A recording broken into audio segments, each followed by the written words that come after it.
Last facet क्या था कल का? हाँ, फीचर्स ऑफ पॉलिटिकल थ्योरी।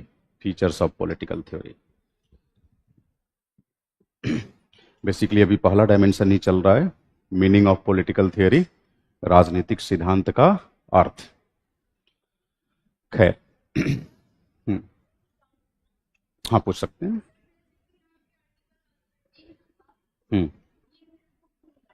अच्छा भूल गए आर्टिकल 13। कोई नहीं, देखिए हमने आर्टिकल 13 के अंदर एक क्लॉज है, 13 क्लॉज 3। आगे बढ़ जाइए। 13 क्लॉज 3, उसमें बेसिकली बताया गया है कि हम किसे विधि कहते हैं।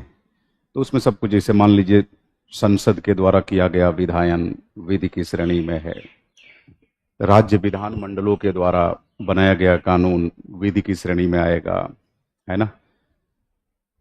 सरकार के जो आदेश हैं, शासनादेश, विधि की श्रेणी में आएंगे। प्रशासनिक अधिकारियों के जो प्रशासनिक आदेश हैं वो भी विधि की श्रेणी में आएगा। प्लस आप कह सकते हैं जो संसदीय परंपराएं हैं जो लंबे समय से संसदीय लोकतंत्र के अंदर प्रचलन में है, उनको भी हम विधि मानेंगे। लेकिन इसके साथ एक एक्सेप्शन दिया हुआ है, अपवाद। और अपवाद ये है कि वैयक्तिक विधियों को राज्य की विधियों की श्रेणी में नहीं माना जाएगा। ऐसा इसलिए बोला गया क्योंकि अनुच्छेद 13 के माध्यम से ही हमें ज्ञात हो पाता है कि भारत की न्यायपालिका, मतलब माध्यम तो और भी है, लेकिन अनुच्छेद 13 परंतु 2 मूल रूप से हमें यह महसूस कराता है कि भारतीय न्यायपालिका के पास राज्य की विधियों की समीक्षा का अधिकार है, समीक्षा की शक्ति है। तो पर्सनल लॉ को हम राज्य की विधियों से अलग रख दिए। इसका मतलब ये तय हो गया कि they are immune from the judicial review, the power of judicial review to be applied by the judiciary. So judiciary cannot apply the power of judicial review upon the personal laws. Only state laws fall within the ambit of the judicial review of judiciary. तो न्यायपालिका वैयक्तिक विधियों की समीक्षा नहीं करती। ऐसा क्यों किया गया? ऐसा इसलिए किया गया कि भाई अगर वैयक्तिक विधियों की वो समीक्षा करने लगेगी तो इसका मतलब ये हो गया ना कि राज्य का नागरिक मामलों में हस्तक्षेप बढ़ेगा बढ़ेगा। तो अब भारत बहुसंस्कृतिवादी देश है, बहुलवादी सामाजिक व्यवस्था है यहाँ। तो ऐसे में भारत की विविधता को अक्षुण्ण बनाए रखना सत्ता का उद्देश्य होगा कि नहीं? सत्ता मतलब शासन प्रणाली, सरकारों का। उसी के अनुरूप हमारी संवैधानिक योजना भी रेखांकित की गई है। तो हमारे संविधान निर्माता इस बात से भली भांति वाकिफ थे, परिचित थे कि भारत एक वैविध्यमूलक देश है। यहाँ भिन्न भिन्न सामाजिक सांस्कृतिक मान्यताओं का अनुपालन करने वाले लोग रहते हैं। तो हमें ऐसी व्यवस्था करनी होगी जिससे राज्य का नागरिक मामलों में हस्तक्षेप न हो, है ना। तो देश का बहुसंस्कृतिवाद अक्षुण्ण बना रहे, बहुलवाद अक्षुण्ण बना रहे, देश का वैविध्य मेंटेन रहे। इसके लिए आवश्यक है कि नागरिक मामलों में राज्य हस्तक्षेप न करे। और जाहिर सी बात है, राजनैतिक के परिप्रेक्ष्य में जो परंपरागत अवधारणा है जो अरस्तु द्वारा प्रस्तुत की गई, वो क्या है? राजनीतिक व्यक्तिगत नहीं है। राजनीतिक का मतलब राज्य के प्रबंधन से जुड़ा हुआ मामला। तो अभी तक हम लोग राजनीतिक सिद्धांत का अर्थ ही पढ़ते आ रहे हैं और राजनीतिक सिद्धांत का अर्थ पढ़ने के क्रम में हम उसकी विशेषताओं पर जिक्र कर रहे थे। शायद विशेषता पूरा हो चुका था ना, फिर भी एक बार मैं रिवाइज करवा देता हूं ताकि टॉपिक के साथ आप कनेक्ट कर पाए। मैं आशा करता हूं कि पिछली 2 क्लासेस आप रिवाइज करके आए होंगे। किए हैं? हार्डली 15 से 20 मिनट लगा होगा। कल नहीं थे क्लास में, कोई नहीं। रिकॉर्डेड देखे तो रिकॉर्डेड देख लिया करिए। मतलब क्लास लेक्चर छूटना नहीं चाहिए, चाहे फिजिकल मोड में क्लास में आकर कर लें या किसी कारण बस मान लीजिए टाइमिंग जीएस से ओवरलैप हो गई तो उस स्थिति में रिकॉर्डेड फॉर्म में देख लीजिए, क्योंकि ऑफलाइन वालों को तो दोनों एक्सेस मिलती है। हाँ, yes online students, is there any doubt from yesterday's lecture? अच्छा, अभी यूपीएससी स्टडी, इनका कहना है कि अभी मैं 11वीं क्लास में हूँ तो यूपीएससी के लिए कौन सा सब्जेक्ट लूँ? अभी कोई सब्जेक्ट मत लीजिए, खूब अच्छे से 11वीं 12वीं में पढ़ाई करिए, उसके बाद ग्रेजुएशन में जाइए। ग्रेजुएशन में जब जाइएगा तो आज से 2 साल बाद एक बार ऐसे ही चैट बॉक्स में आकर मुझसे संपर्क करने की कोशिश करिएगा, तब बताऊंगा। ये मिंता, रमेश, स्वागत है आप सभी का। अच्छा, माधुरी बता रही हैं सर तीनों क्वेश्चन कर लिए हैं, रिवीजन भी किए हैं, बहुत बढ़िया। नोट्स पीडीएफ फॉर्मेट में प्रोवाइड कीजिएगा। हाँ बिल्कुल करेंगे ना, उसको आप हार्ड कॉपी निकाल के रख लेंगे, है ना। नोट्स मिल जाएगा आपकी पहली यूनिट खत्म होते होते, नोट्स और वर्कबुक दोनों मिल जाएगा। फिर भी मैं कहूंगा कि सबसे ज्यादा आप फोकस करेंगे क्लास लेक्चर पे और वर्कबुक पे। Workbook for your practice, class lecture for your understanding, ये दो चीजें बहुत जरूरी है। तो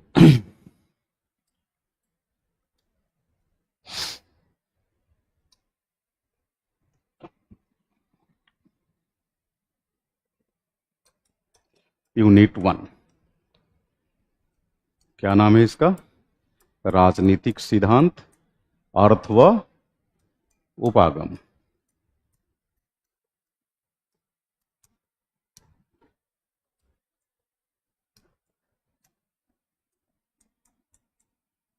इसके अंदर हम बात कर रहे थे राजनीतिक सिद्धांत के अर्थ के बारे में, क्योंकि हम लोगों ने इसे 2 डायमेंशन में बांटा था। पहला डायमेंशन राजनीतिक सिद्धांत का अर्थ।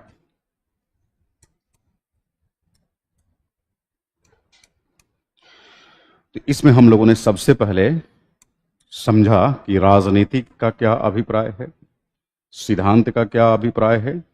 फिर बाद में हमने जाना एक साथ इसको क्लब करके कि राजनीतिक सिद्धांत का क्या मतलब है। और उसके बाद राजनीतिक सिद्धांत के मतलब को जानने के क्रम में ही हम राजनीतिक सिद्धांत की विशेषताओं पर बात करने लगे। क्योंकि देखिए, ये कोई लिटरेचर तो है नहीं, लिटरेचर में भी केवल शाब्दिक अर्थ ही नहीं होता बल्कि पारिभाषिक अर्थ भी होता है ना।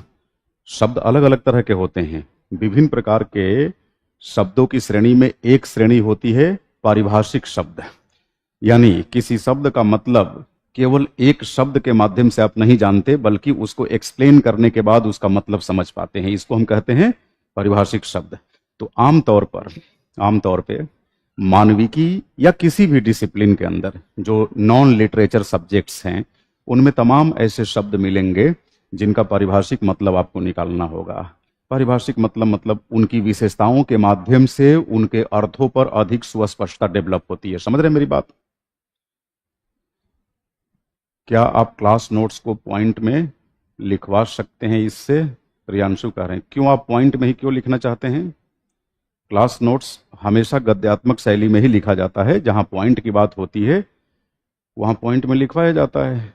जैसे समझाने के क्रम में आमतौर पे आप देखेंगे लगभग मैं बुलेट पॉइंट्स ही रखता हूं, रफ वर्क साथ साथ करते चलिए, है ना प्रियांशु?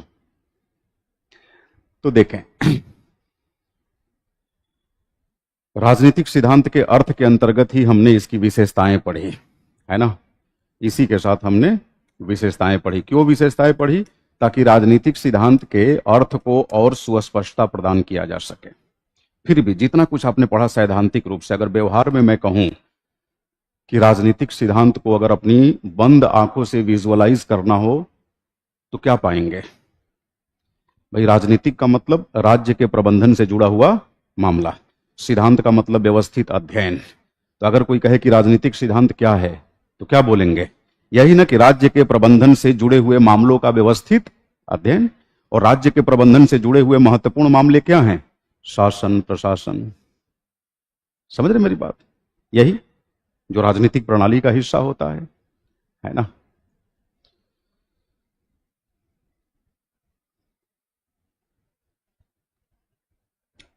हाँ, प्रशांत कह रहे हैं कि मैं एनसीईआरटी बैच से हूँ, लाइव नहीं कर पाया था बट पढ़कर अच्छा लगा। कोई बात नहीं, यहाँ भी पढ़ के आपको अच्छा लगेगा। और अगर मैं आपकी चैट पे बहुत ध्यान ना दूं तो उसको अन्यथा मत लीजिएगा, क्योंकि इससे मतलब टॉपिक पे डिस्कशन की फ्लो टूटती है। हाँ, कोई वाजिब सवाल हो, कोई डाउट हो तो बेझिझक आप चैट बॉक्स में ड्रॉप कर दीजिएगा, कोई टेंशन नहीं है ना। ठीक। तो देखें, हमने अभी तक राजनीतिक सिद्धांत के अर्थ के अंदर जो भी पढ़ा,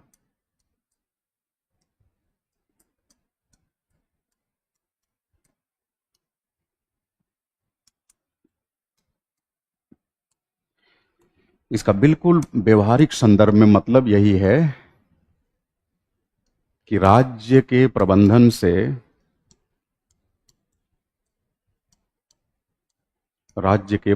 से जुड़े मामलों मतलब विषयों का, मुद्दों का सुव्यवस्थित अध्ययन।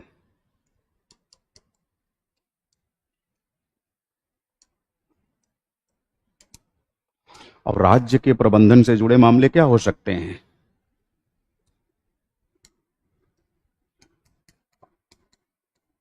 मुख्य तौर पे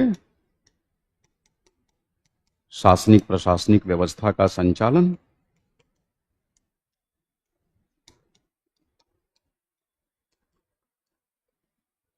तथा अन्य मामले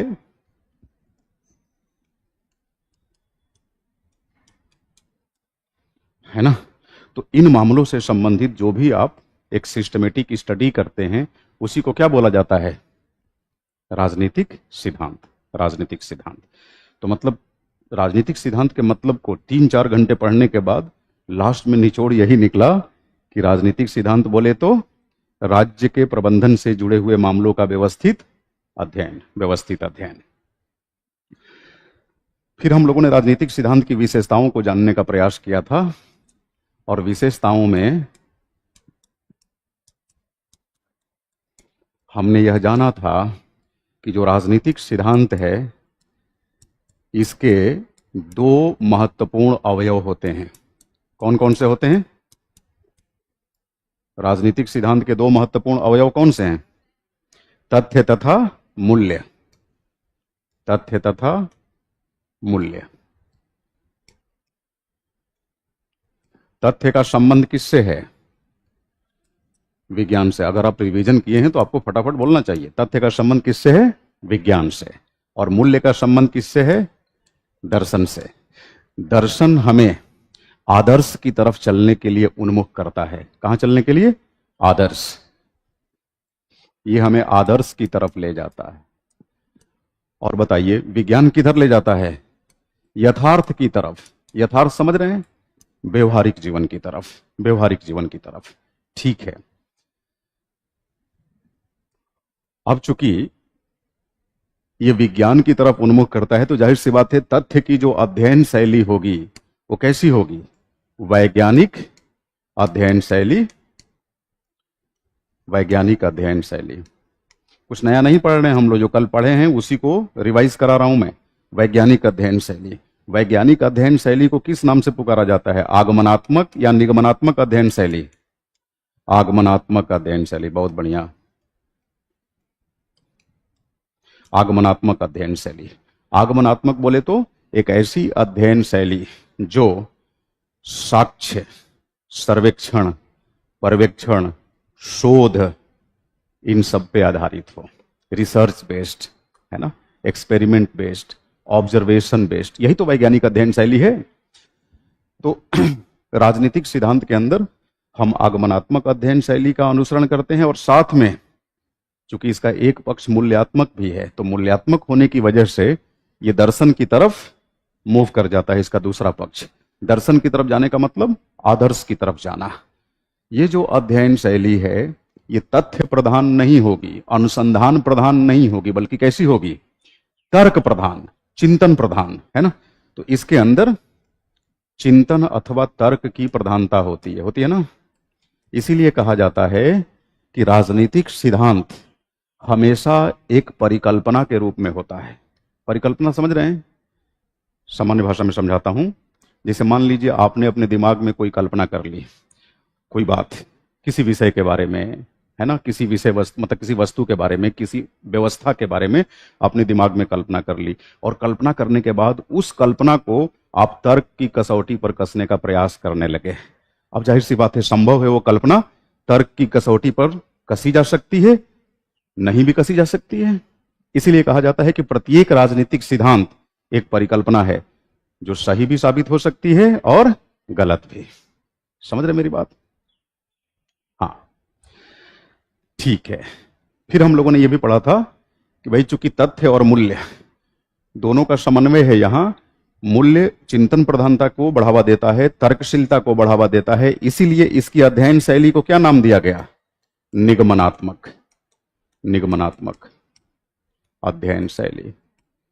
ध्यान रखिएगा, दर्शन शास्त्र की यही अध्ययन शैली है, निगमनात्मक। दर्शन का मतलब ही होता है अमूर्त, अमूर्त का अध्ययन, जो एग्जिस्ट नहीं करता, अगर उसका अध्ययन करेंगे तो समझिए कि आप दर्शन की बात कर रहे हैं, है ना। अब देखो, हम लोगों ने यह भी समझा था कि आगमनात्मक अध्ययन शैली तथा निगमनात्मक अध्ययन शैली में क्या अंतर है।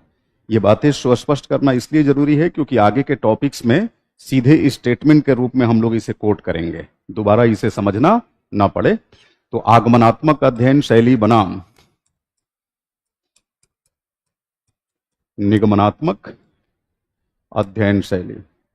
अभी ध्यान रखिएगा, हम लोग नया टॉपिक स्टार्ट नहीं किए हैं, जो कल पढ़े हैं, लास्ट में जो पढ़े थे उसी का ये फ्लैशबैक है। आगमनात्मक अध्ययन शैली को अंग्रेजी में क्या बोलते हैं? Inductive method of study. और निगमनात्मक को क्या बोलते हैं? Deductive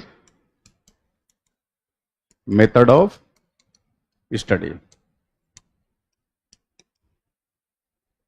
deductive method of study, ठीक है। अब देखें, आगमनात्मक में बेसिकली क्या होता है कि हम सबसे पहले अनुभव आधारित तथ्यों की बुनियाद पर मूल कथन पर पहुंचते हैं। समझ रहे मेरी बात? अनुभव आधारित तथ्यों की बुनियाद पर मूल कथन पे। तो आप कह लीजिए, यहां निष्कर्ष से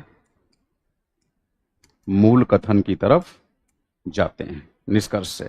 और निगमनात्मक में क्या होता है?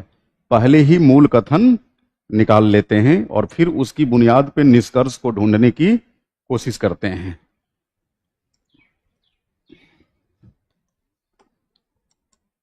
मूल कथन देन निष्कर्ष।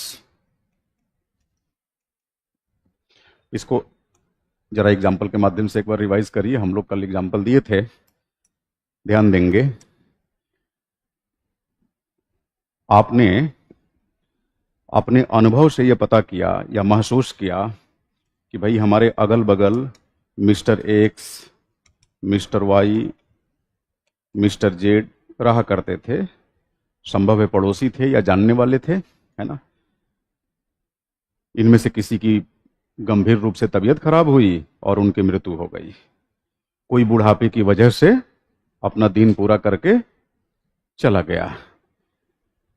अब आप ये जो भी एक्सपीरियंस किए, जो भी ऑब्जर्व किए, इसके आधार पे आपके दिमाग में एक बात तो सेट कर जाएगी कि भाई जो भी मनुष्य है सबको एक दिन मरना है। और इस तरह से आप क्या करते हैं, एक मेन कथन पे पहुंचते हैं, मूल कथन पे। वो मूल कथन क्या है? सभी मनुष्य मरणशील है। समझ रहे हैं मेरी बात? सभी मनुष्य मरणशील है। अब जरा सोचिए, सभी मनुष्य मरणशील है, इस मेन स्टेटमेंट तक पहुंचने के लिए आपने क्या किया? ऑब्जर्वेशन का सहारा लिया। ऑब्जर्वेशन, आपने तथ्यों पर काम किया। ऐसा नहीं है कि पहले से दिमाग में कुछ चिंतन कर लिया और फिर उस चिंतन की बुनियाद पे ढूंढते फिर रहे हैं। जैसे यहां पर क्या होगा निगमनात्मक अध्ययन शैली में? निगमनात्मक अध्ययन शैली में पहले ही मूल कथन निर्धारित कर लिया जाता है। समझ रहे मेरी बात? मूल कथन क्या? सभी मनुष्य मरणशील है। सभी मनुष्य मरणशील है। अब आपको जो भी मनुष्य दिखेगा, आपको उसे मरते हुए नहीं देखना है। बस दिख गया कि हाँ ये मनुष्य भर है, तो आप मान लेंगे कि ये क्या है? मरणशील है। यानी यहां जो भी घटित हो रहा है केवल व केवल चिंतन के रूप में, तार्किकता के रूप में, तथ्य का यहां अभाव है। यहां पर तथ्यात्मकता है कि नहीं? भाई यहां पर मूल कथन पे पहुंचने से पहले आपने चीजों को कंक्लूड किया कि अच्छा मिस्टर एक्स ह्यूमन बीइंग है and he died, mister Y is also a human being, he also died someday. So on the basis of all these evidences, you may reach upon a principal statement that every human being is mortal. Every human being is mortal. प्रत्येक व्यक्ति मरणशील है ना? यहां पर हमने पहले ही मूल कथन ले लिया, सभी मनुष्य मरणशील है, और उसके बाद फिर क्या करने लगे? निष्कर्ष निकालने लगे कि अच्छा एक्स मनुष्य हैं, वाई मनुष्य हैं, जेड मनुष्य हैं, it means they will die someday, किसी न किसी दिन ये मरेंगे। तो बताइए तार्किकता कहां अप्लाई की गई? वहां, क्योंकि हमने सभी मनुष्य मरणशील है इसको एक परिकल्पना के रूप में कंसिडर किया, परिकल्पना के रूप में। यहां पर क्या किया? पहले परिकल्पना नहीं आई, पहले हाइपोथेसिस नहीं आई, पहले हमने एविडेंस पे काम किया, और एविडेंस के आधार पे हम कहां पहुंचे? हाइपोथेसिस पे पहुंचे। इसी को अगर हम एविडेंस की बुनियाद पे हाइपोथेसिस पे पहुंचे तो ये इंडक्टिव मेथड ऑफ स्टडी है।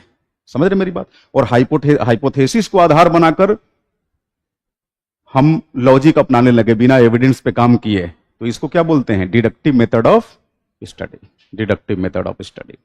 डिडक्टिव का मतलब ही है कि हमने एक प्रिंसिपल स्टेटमेंट कंसीडर कर लिया, उसी को डिड्यूस करने लगे, है ना? ये समझ में आया कि नहीं? हाँ, कल भी समझाया था, अभी तो जस्ट रिवाइज करवा रहा हूं। ठीक है, तो देखो जी, राजनीतिक सिद्धांत को पढ़ने व समझने के लिए इन दोनों ही तरकीबों का प्रयोग किया जाता है, दोनों ही स्टडी मेथोडोलॉजीज का प्रयोग किया जाता है। एक स्टडी मेथोडोलॉजी कैसी है? वैज्ञानिक है, जिसको हम इंडक्टिव मेथोडोलॉजी कहते हैं, और दूसरी कैसी है? दार्शनिक है, जिसको हम डिडक्टिव मेथोडोलॉजी कहते हैं। क्लियर है ये बात? ठीक। अच्छा, इसी आधार पे हम ये भी कह सकते हैं, जैसे हम क्या ऑलरेडी एंड्रू हैकर एक विचारक है जिसका संबंध बेसिकली ऐतिहासिक उपागम से है। वो कहता है कि एक राजनीतिक सिद्धांतकार को एक ही समय में दो भूमिकाओं का निर्वहन करना पड़ता है। फिर से सुनिए, एंड्रू हैकर कहता है कि एक राजनीतिक सिद्धांतकार को एक ही समय में दो भूमिकाओं का निर्वहन करना पड़ता है। वो भूमिकाएं कौन कौन सी है? फैक्ट के लिहाज से वैज्ञानिक की भूमिका, और वैल्यूज के लिहाज से दार्शनिक की भूमिका। समझ रहे मेरी बात? प्लस आप बताइए, कोई भी ऐसा राजनीतिक सिद्धांत है जिसका किसी विषय वस्तु से संबंध ना हो? ना, ऐसा हो ही नहीं सकता। तो प्रत्येक राजनीतिक सिद्धांत का संबंध किसी न किसी विषय वस्तु से होगा, क्योंकि राजनीतिक सिद्धांत का मतलब ही है राज्य के प्रबंधन से जुड़े हुए मामलों का व्यवस्थित अध्ययन, और राज्य के प्रबंधन से जुड़े हुए तमाम मामले हैं, तो राजनीतिक सिद्धांत किसी न किसी मामले से संबद्ध जरूर होगा। इतनी ही बात हुई थी। हाँ, तो इसी के साथ हम लोग फिर इसी को आगे एक्सटेंड करने वाले हैं। संभवतः वो टॉपिक होगा राजनीतिक सिद्धांत का अन्य संकल्पनाओं के साथ तुलनात्मक अध्ययन। अभी बिल्कुल हम लोग की टर्मिनोलॉजीज पढ़ रहे हैं। आपका सिलेबस इतना साइंटिफिकली डिजाइंड है ऑप्शनल का, बिल्कुल अगर एक एक यूनिट करते हुए आगे बढ़ते जाएं तो आगे की यूनिट से संबंधित कई सारी बातें पहले ही सुस्पष्ट हो जाती हैं। मतलब हर एक यूनिट अगली यूनिट में आपकी भूमिका को सहज बना देती है ना? तो अब आप हेडिंग डालेंगे। अच्छा, जिनकी आज की क्लास पहली क्लास होगी उनको मैं सलाह दूंगा कि पीछे की जो 2 क्लासेस है उसे भी जरूर वो कर लेंगे, इससे अधिक क्लैरिटी आएगी। तो हमने हेडिंग डलवाई थी कल आपको, राजनीतिक सिद्धांत का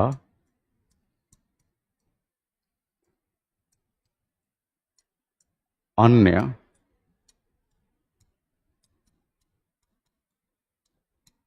अवधारणाओं के साथ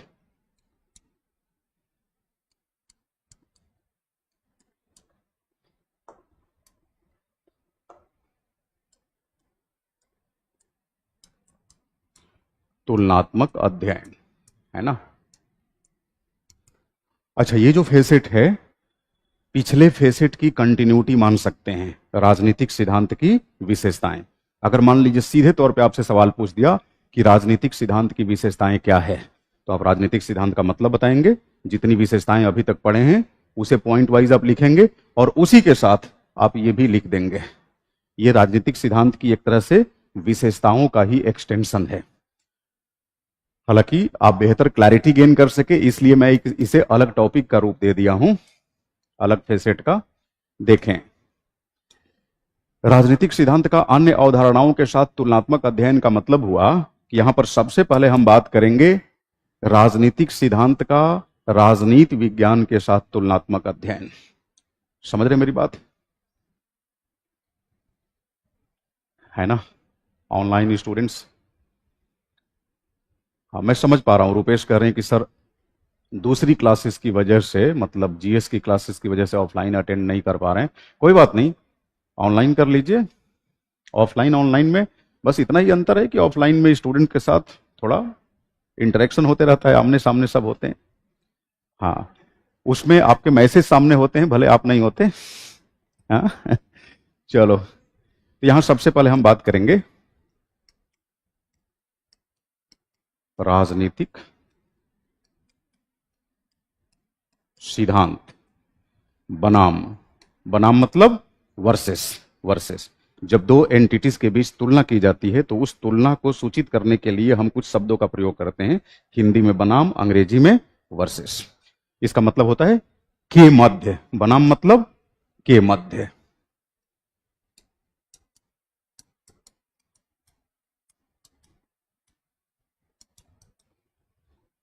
चलो, राजनीतिक सिद्धांत बनाम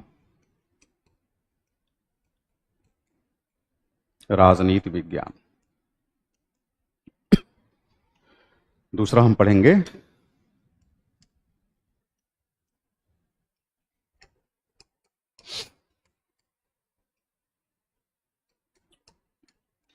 राजनीतिक सिद्धांत बनाम, बनाम को ही शॉर्ट में अंग्रेजी में वर्सेस लिखते हैं, V/S।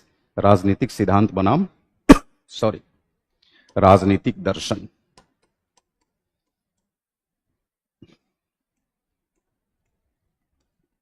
और तीसरा पढ़ेंगे हम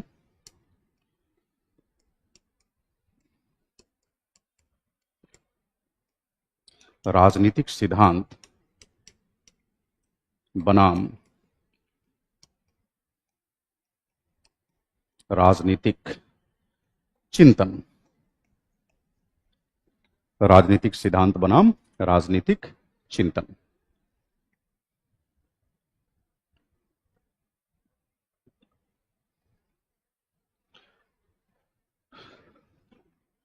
वैसे में मुझे पूरी उम्मीद है कि रिकॉर्डेड क्लास भी जो लोग कर रहे होंगे उनको कहीं भी कुछ समझने में कोई दिक्कत नहीं आ रही होगी। माना कि कहीं दिक्कत आ जाए तो कभी बीच में टाइम निकाल के लाइव आ जाया करिए। जितने प्रश्न आपके पास हों एक साथ सारे प्रश्नों की बम्बार्डिंग कर डालिए, कोई टेंशन नहीं।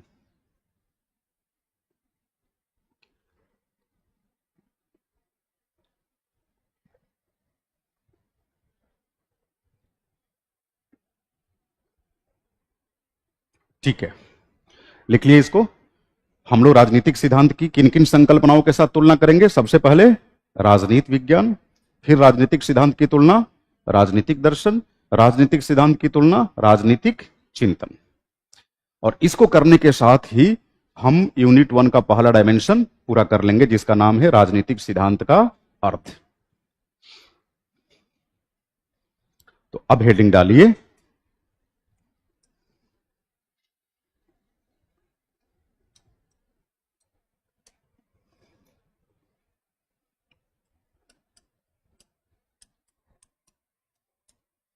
राजनीतिक सिद्धांत बनाम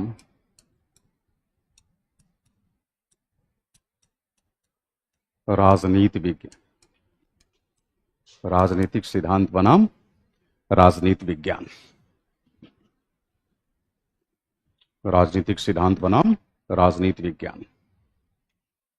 देखिए, राजनीति विज्ञान को मूलतः हम लोग दो रूपों में कंसीडर करते हैं, है ना, दो रूपों में।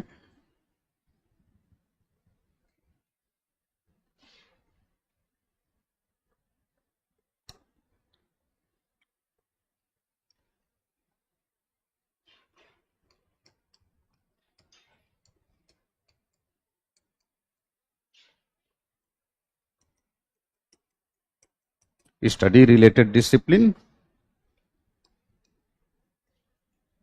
अध्ययन से संबंधित अनुशासन। अनुशासन का मतलब आपको बता चुका हूं मैं ओरिएंटेशन सेशन में। अनुशासन का मतलब होता है विषय, विषय। अध्ययन से संबंधित अनुशासन। और दूसरा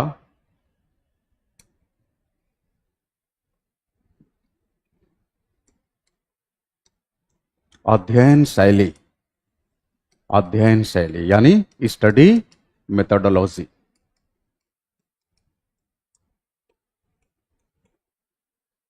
स्टडी मेथोडोलॉजी, स्टडी मेथोडोलॉजी, है ना। और जरा सामान्यीकरण इसका कर दूं तो मैं कह सकता हूं कि राजनीति विज्ञान को हम किस रूप में लेते हैं? एक विषय क्षेत्र के रूप में। मतलब एक विषय के रूप में राजनीति विज्ञान का क्षेत्र क्या है, समझ रहे मेरी बात? एक विषय के रूप में राजनीति विज्ञान का दायरा। और दूसरा, राजनीति विज्ञान को पढ़ने व समझने के लिए अनुप्रयोग में लाई जाने वाली अध्ययन शैली। इन्हीं दो रूपों में राजनीति विज्ञान को लिया जाता है। तो इसी बात को थोड़ा और सिंप्लीफाई करके मैं लिख देता हूं, अध्ययन के विषय के रूप में, अध्ययन के विषय के रूप में।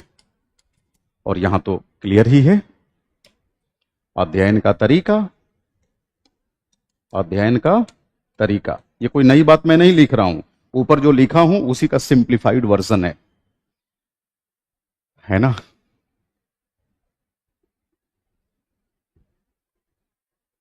अब देखिए, जब हम राजनीति विज्ञान को, चूंकि राजनीति विज्ञान को दो रूपों में कंसीडर करते हैं, पहला रूप कौन सा है? विषय वस्तु के रूप में।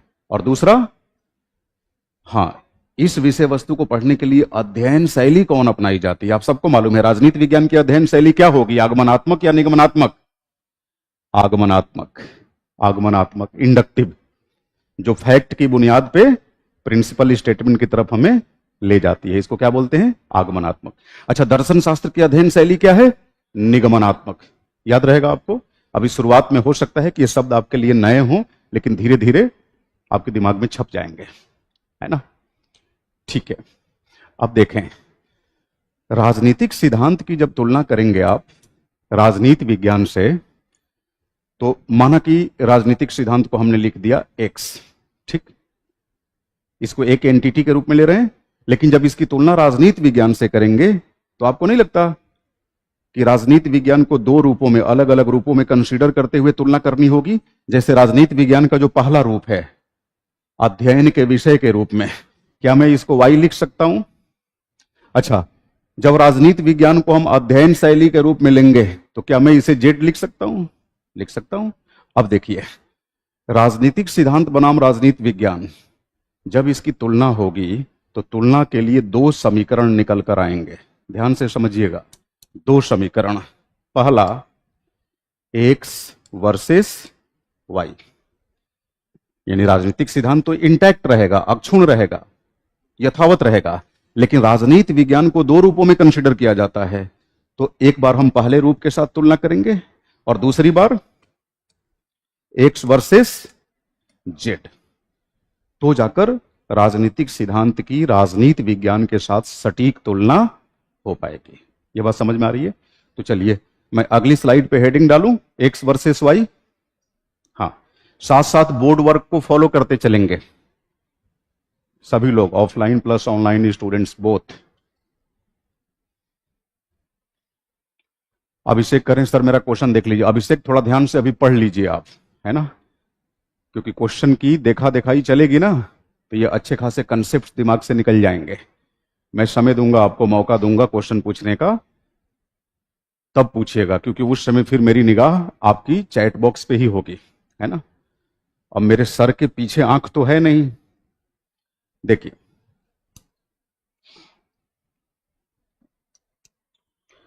X versus Y, X versus Y का सीधा मतलब है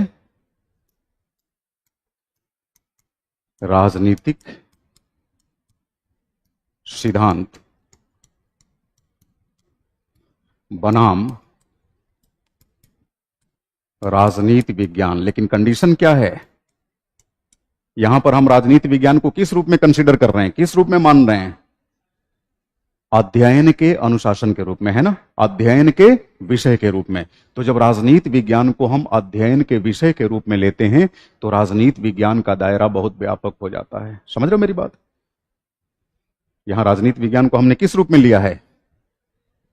हाँ, ये क्लियर होना चाहिए, अध्ययन के विषय के रूप में, अध्ययन से जुड़ा हुआ अनुशासन के रूप में।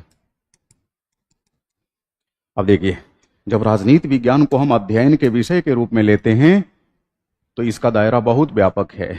इसके अंदर हम क्या क्या पढ़ते हैं? इसके अंदर हम राजनीतिक सिद्धांत पढ़ते हैं,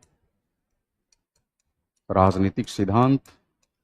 इसके अंदर हम राजनीतिक विचारधारा पढ़ते हैं,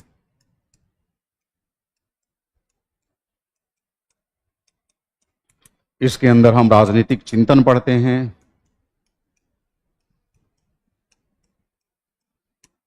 इसके अंदर हम तुलनात्मक राजनीति पढ़ते हैं, इसके अंदर हम अंतर्राष्ट्रीय संबंध पढ़ते हैं। यही विषय क्षेत्र है ना राजनीति विज्ञान का, अंतर्राष्ट्रीय संबंध। इसके अंदर हम शासन प्रशासन के बारे में पढ़ते हैं,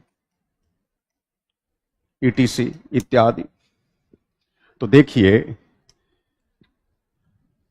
अगर हम अध्ययन के विषय के रूप में वाई को कंसीडर करें तो वाई का दायरा कैसा है? बहुत व्यापक है। और राजनीतिक सिद्धांत ये तो एक है। तो अगर आपसे मैं कहूं कि राजनीतिक सिद्धांत बनाम राजनीति विज्ञान, तो इसका मतलब यह हुआ कि राजनीतिक सिद्धांत राजनीति विज्ञान का एक घटक है। देखिए,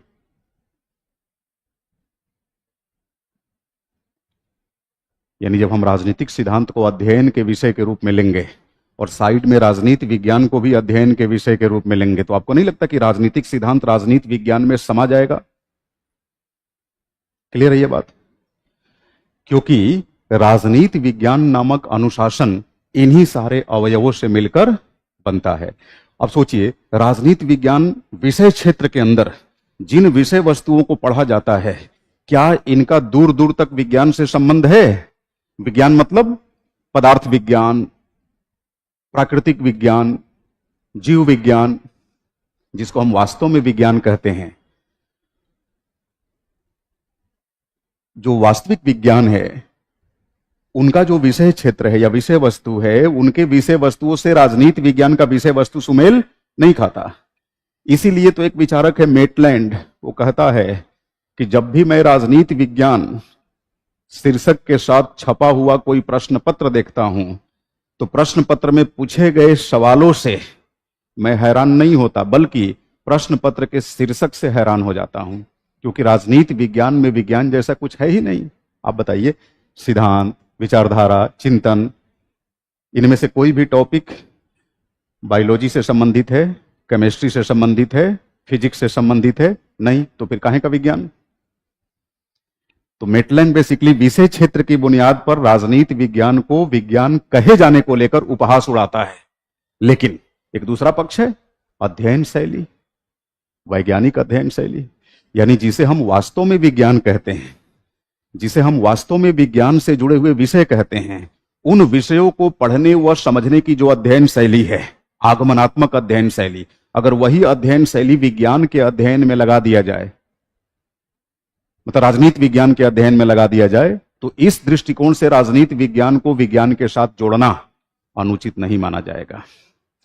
तो विषय क्षेत्र के लिहाज से राजनीति विज्ञान विज्ञान जैसा नहीं है, लेकिन अध्ययन शैली के आधार पर राजनीति विज्ञान को विज्ञान जैसा माना जा सकता है, क्योंकि जिसे हम वास्तव में विज्ञान से जुड़े हुए विषय वस्तु कहते हैं, उनकी अध्ययन शैली सर्वेक्षण आधारित है, शोध आधारित है, पर्यवेक्षण आधारित है, अनुभव आधारित है।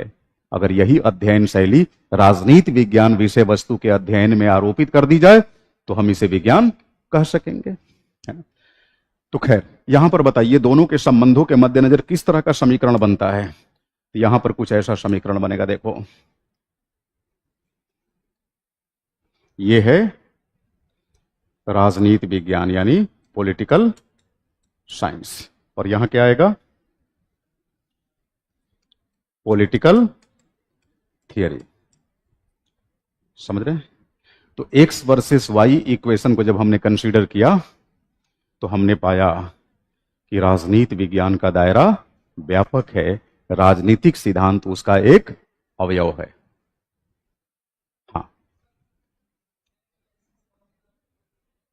अच्छा, वेन डायग्राम वगैरह नहीं, वो तो हम तो बेसिकली समझाने के क्रम में, यहां सी सेट का कोई मोटिव नहीं है। मतलब मैं ये बताना चाह रहा हूं कि ये बड़ी अवधारणा है पॉलिटिकल साइंस।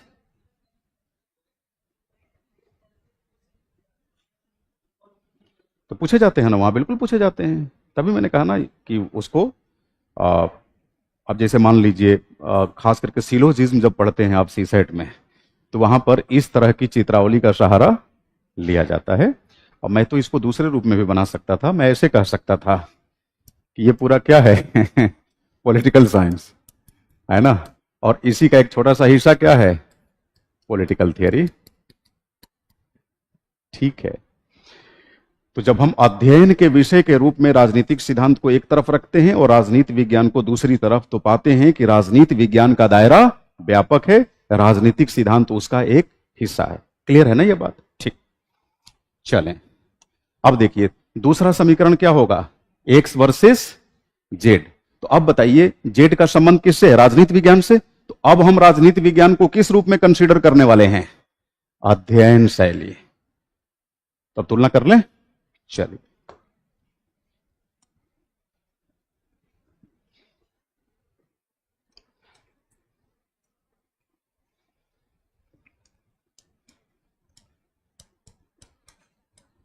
एक्स का मतलब राजनीतिक सिद्धांत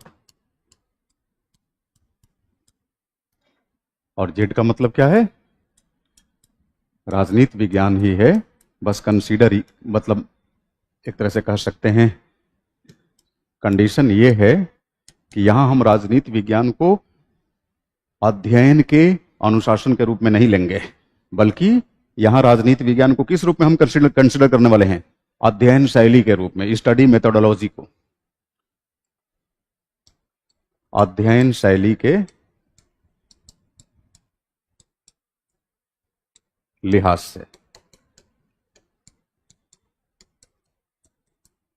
अब देखिए, चूंकि राजनीतिक सिद्धांत के अंदर दो अवयव होते हैं, कौन कौन से? फैक्ट एंड वैल्यूज, तथ्य तथा मूल्य। तथ्य को पढ़ने समझने की या तथ्य को जानने की जो अध्ययन शैली है उसका क्या नाम है? गोली मारिए, आगमनात्मक निगमनात्मक। वैज्ञानिक अध्ययन शैली तो याद रहेगा। इसको समझने की जो अध्ययन शैली है वो क्या है? वैज्ञानिक अध्ययन शैली। वैज्ञानिक अध्ययन शैली। अच्छा, मूल्य को पढ़ने और समझने के लिए कौन सी अध्ययन शैली है? बहुत बढ़िया, दार्शनिक अध्ययन शैली। दार्शनिक अध्ययन शैली, है ना। फिलोसफिकल स्टडी मेथोडोलॉजी, जिसको हम क्या बोलते हैं? निगमनात्मक अध्ययन शैली। और वैज्ञानिक अध्ययन शैली को क्या बोलते हैं? आगमनात्मक अध्ययन शैली। आगमनात्मक। हाँ, अब देखिए, राजनीति विज्ञान को जब हम अध्ययन शैली के लिहाज से कंसीडर करते हैं तो इसकी अध्ययन शैली कैसी होगी? वैज्ञानिक अध्ययन शैली। वैज्ञानिक अध्ययन शैली।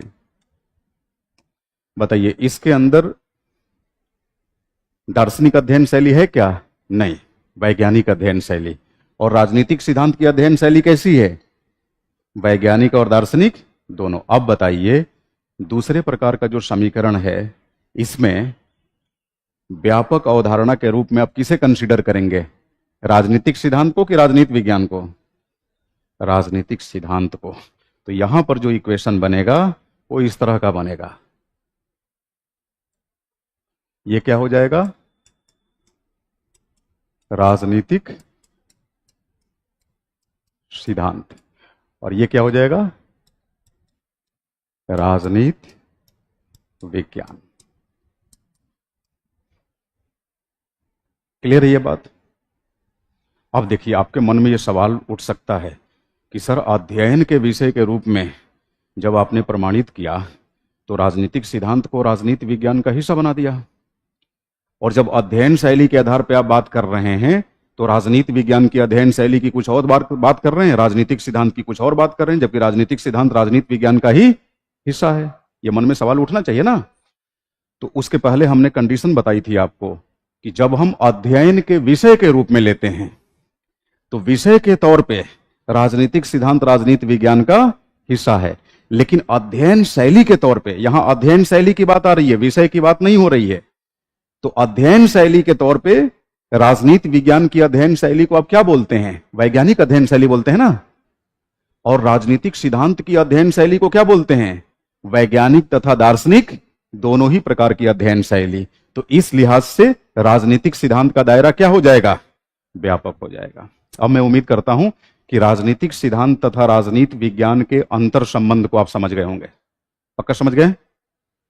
लिख लीजिए, नहीं तो ये बड़ा हौच पौच हो जाता है। जोर से फिर से बोलिए और आराम आराम से। हाँ, राजनीति विज्ञान, यहां पर राजनीतिक सिद्धांत, ये जो है ना, ये जो बड़ा बड़ा वाला जो सर्किल है, ये किसको इंगित कर रहा है? राजनीतिक सिद्धांत को।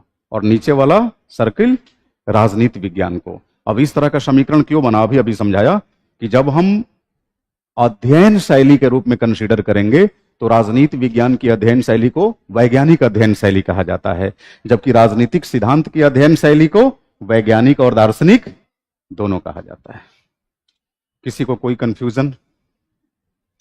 ऑनलाइन स्टूडेंट्स,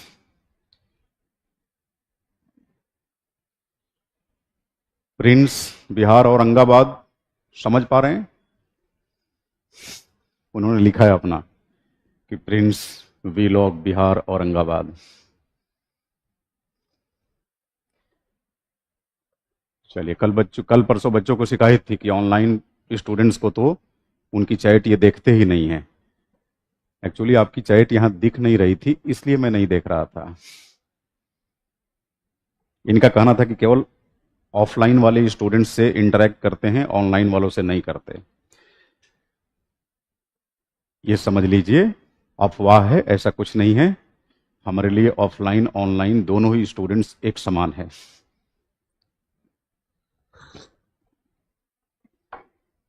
चलो, हेडिंग यही डालेंगे, राजनीतिक सिद्धांत बनाम राजनीति विज्ञान।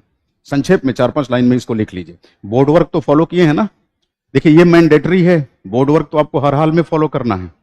अभी आगे आपको इसकी अहमियत पता चलेगी। जैसे पहली यूनिट खत्म करूंगा ना, आप 15 से 20 मिनट में पहली यूनिट कभी भी घूमते घामते रिवाइज कर सकते हैं। ये ब्लूप्रिंट आपके दिमाग में बन जाएगा। ये सारा बोर्ड वर्क है ना। लिखिए,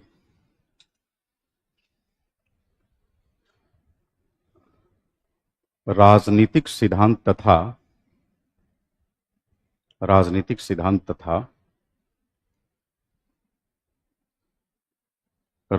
विज्ञान के मध्य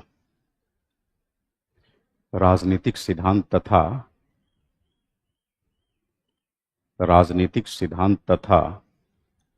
राजनीति विज्ञान के मध्य संबंध का निर्धारण, फिर से सुन लीजिए, राजनीतिक सिद्धांत तथा राजनीति विज्ञान के मध्य संबंध का निर्धारण 2 आधारों पर किया जाता है। 2 आधारों पर किया जाता है। पहला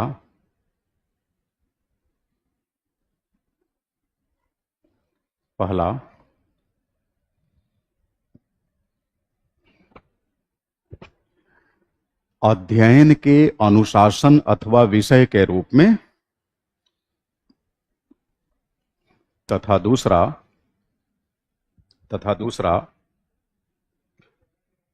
अध्ययन के अनुशासन अथवा विषय के रूप में, है ना। अनुशासन विषय को ही बोला जाता है। अध्ययन के अनुशासन अथवा विषय के रूप में, तथा दूसरा तथा दूसरा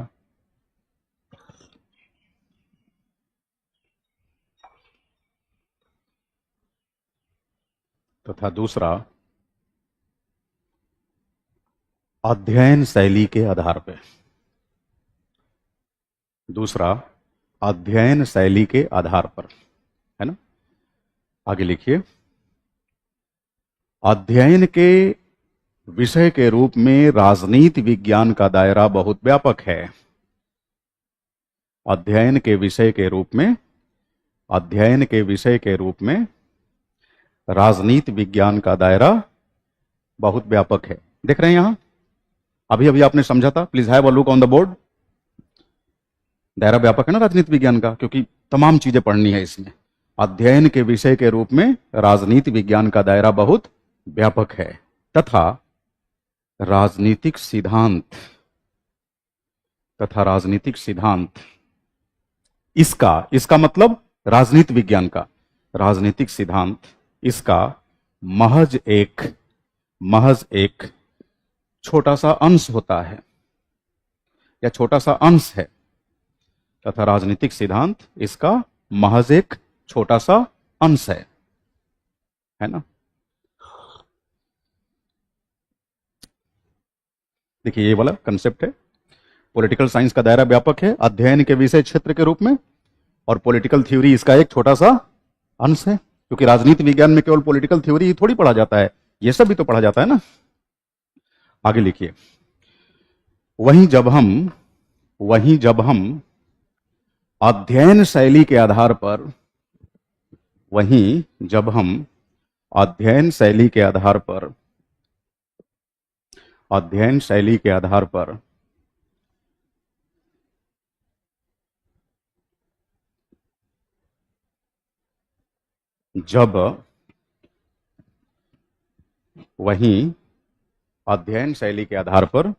जब हम राजनीतिक सिद्धांत तथा राजनीति विज्ञान की तुलना करते हैं, वहीं अध्ययन शैली के आधार पर जब हम राजनीतिक सिद्धांत तथा राजनीति विज्ञान की तुलना करते हैं, तो यह पाते हैं कि राजनीतिक सिद्धांत का दायरा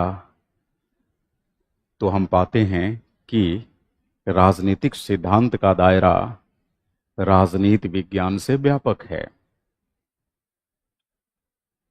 राजनीतिक सिद्धांत का दायरा राजनीति विज्ञान से व्यापक है।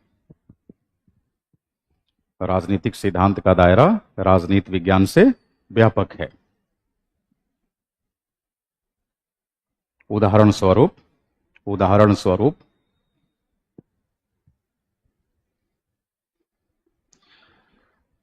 राजनीति विज्ञान के अध्ययन में आगमनात्मक अथवा राजनीति विज्ञान के अध्ययन में आगमनात्मक अथवा वैज्ञानिक अध्ययन शैली का अनुप्रयोग होता है। फिर से सुन लीजिए, उदाहरण स्वरूप राजनीति विज्ञान के अध्ययन में आगमनात्मक अथवा वैज्ञानिक अध्ययन शैली का प्रयोग होता है, जबकि राजनीतिक सिद्धांत के अध्ययन में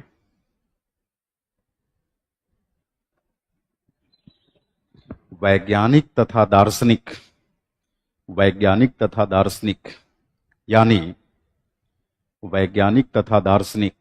यानी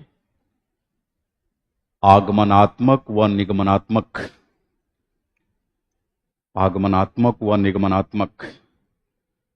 दोनों ही अध्ययन शैलियों का प्रयोग किया जाता है।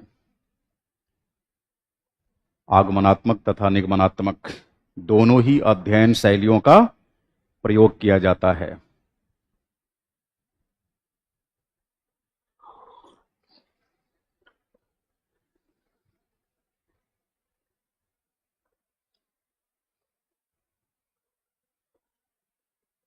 क्लियर है?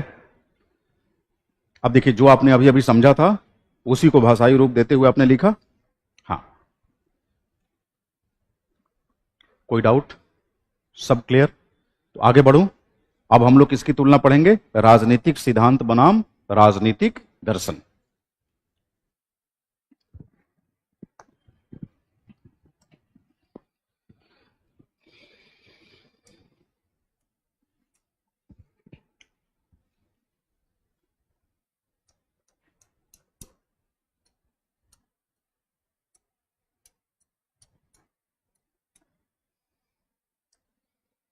देखिए, समझने के मामले में जरा भी आप संकोच नहीं करेंगे, है ना? कहीं भी कोई डाउट हो बेझिझक पूछेंगे।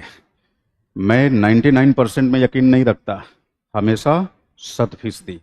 अगर कोई टॉपिक आपने समझा तो कोशिश करें कि 100% समझें, बाद के लिए कुछ नहीं, क्योंकि प्रैक्टिस तो मैं आपसे करवा लूंगा, है ना? अभी ये यूनिट खत्म होने दीजिए, आपको पता चल जाएगा कि हम इस विषय में अगले 6 महीने कैसे आगे बढ़ने वाले हैं। राजनीतिक सिद्धांत बनाम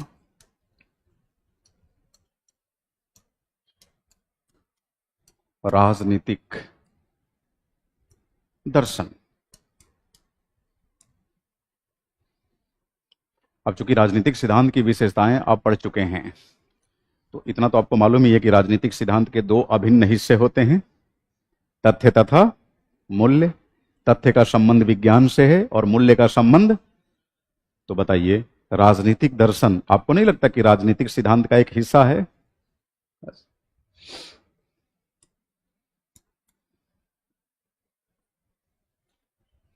ये क्या है?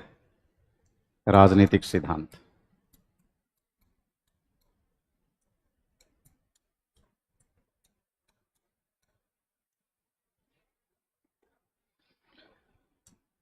इसी के दो हिस्से हैं। एक है तथ्य, जिसका संबंध किससे है? विज्ञान से। और दूसरा मूल्य, जिसका संबंध किससे है? दर्शन से। तो आपको नहीं लगता कि राजनीतिक दर्शन राजनीतिक सिद्धांत का ही एक छोटा सा हिस्सा है?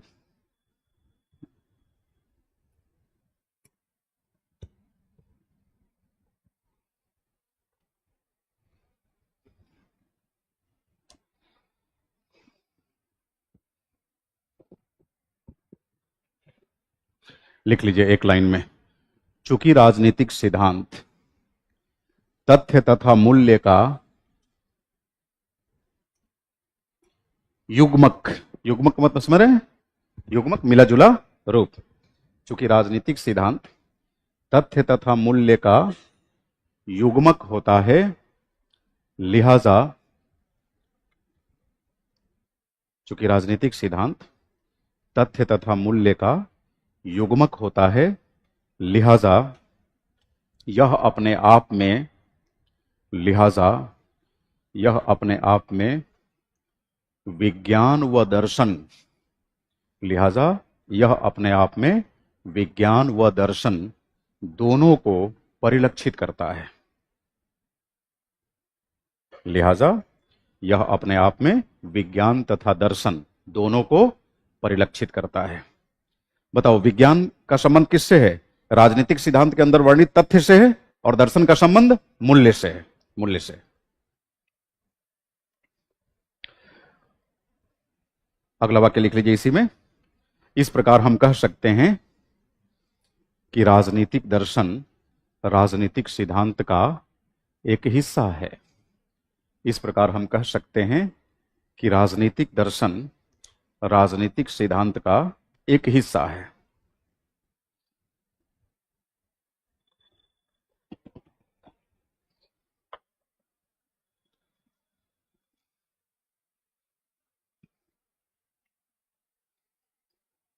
क्लियर है ना ये? किसी को कोई डाउट? ऑफलाइन ऑनलाइन स्टूडेंट्स, अभी तक हम लोग आज की क्लास में जो नए टॉपिक्स हैं उसके अंदर तुलनाओं पर बात की है। पहली तुलना हमने क्या की? राजनीतिक सिद्धांत बनाम राजनीति विज्ञान। दूसरी तुलना राजनीतिक सिद्धांत बनाम राजनीतिक दर्शन। अगर यहां तक सब कुछ क्लियर हो तो हम आगे बढ़ेंगे राजनीतिक सिद्धांत बनाम राजनीतिक चिंतन।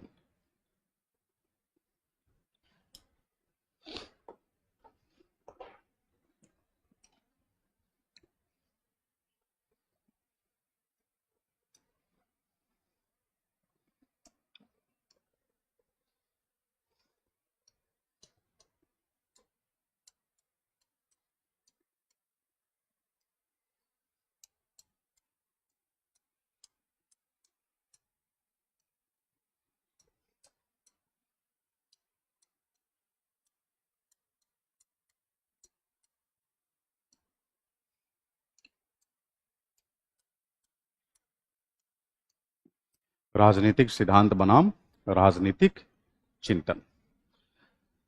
देखिए,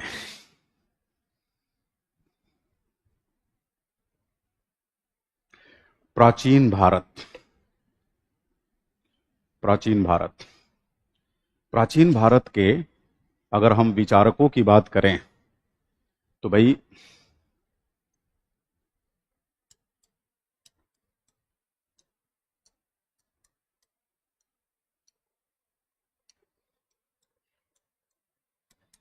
विचारक अथवा सिद्धांतकार, अगर हम इनकी बात करें तो हम बोल सकते हैं कौटिल्य,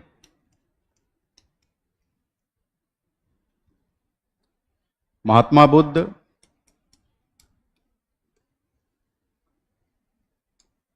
महात्मा बुद्ध,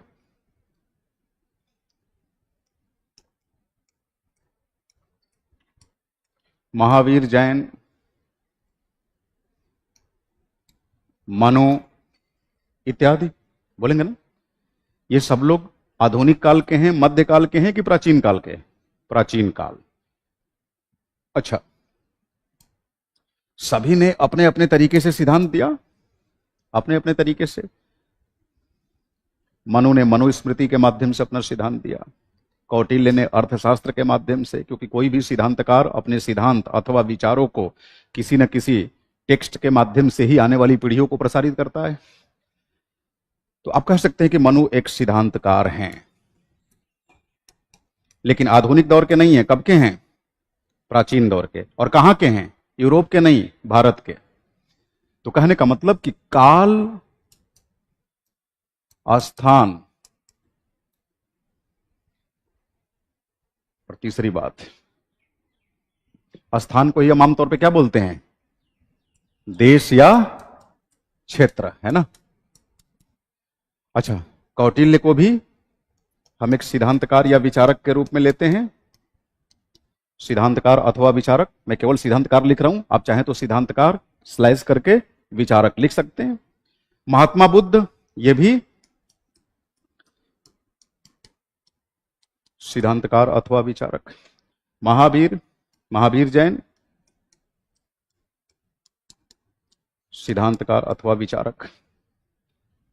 अब देखिए, इन सारे सिद्धांतकारों ने, इन सारे विचारकों ने किसी न किसी विषय वस्तु पर अपना विचार दिया है, अपना सिद्धांत दिया है। क्योंकि देखिए, सिद्धांत का संबंध किससे होगा? विषय वस्तु से होगा, विचारधारा से होगा, है ना। तो सबने अपना अपना सिद्धांत दिया, लेकिन सबका संबंध एक खास टाइम पीरियड से है, एक खास क्षेत्र से है। उस क्षेत्र का नाम क्या है? भारत। समय काल क्या है? प्राचीन ऐतिहासिक युग है। छोड़िए ईसवी सन ईसा पूर्व, प्राचीन ऐतिहासिक युग। इन सारे सिद्धांतकारों के सिद्धांतों का जो समुच्चय होगा, जो उसकी समष्टि होगी, उसी को हम चिंतन कहेंगे। और नाम क्या देंगे?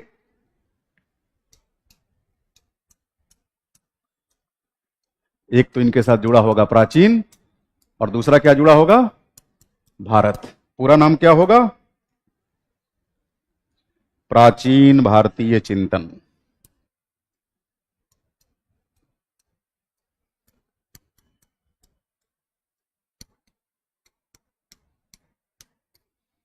प्राचीन भारतीय चिंतन। अभी संभव है पूरी तरह से सुस्पष्टता गेन नहीं किए होंगे आप। एक और एग्जाम्पल से समझिए। आगे बढ़ूं, बोर्ड वर्क अगर कर लिए हो तो? हाँ,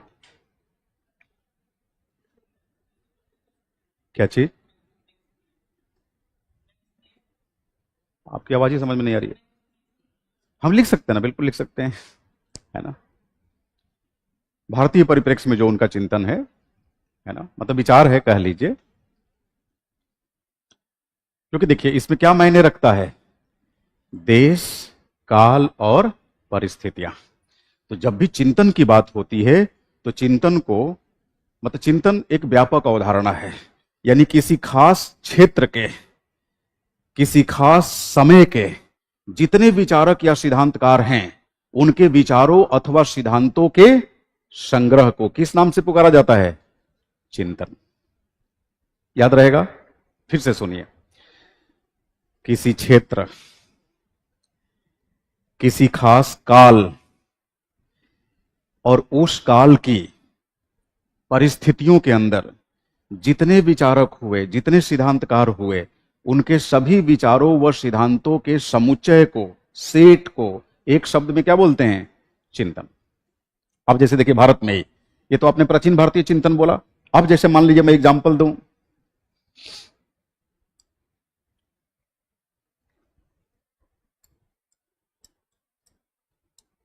रविंद्र नाथ टैगोर, महात्मा गांधी,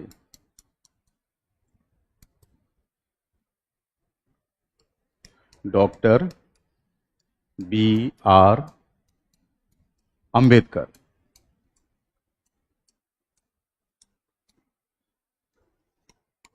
पंडित जवाहरलाल नेहरू,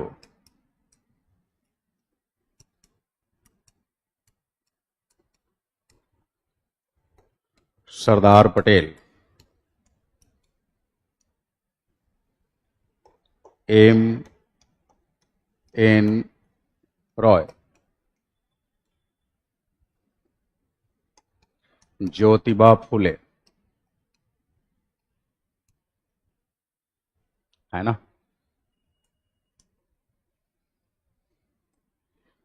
देवी अहिल्याबाई होलकर,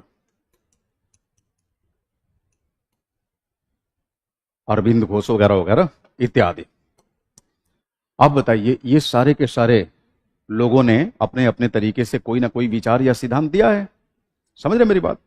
है ना, कोई सामाजिक न्याय पे बोला है, कोई सामाजिक व्यवस्था, कोई राजनीतिक व्यवस्था, सबके अपने अपने विचार हैं।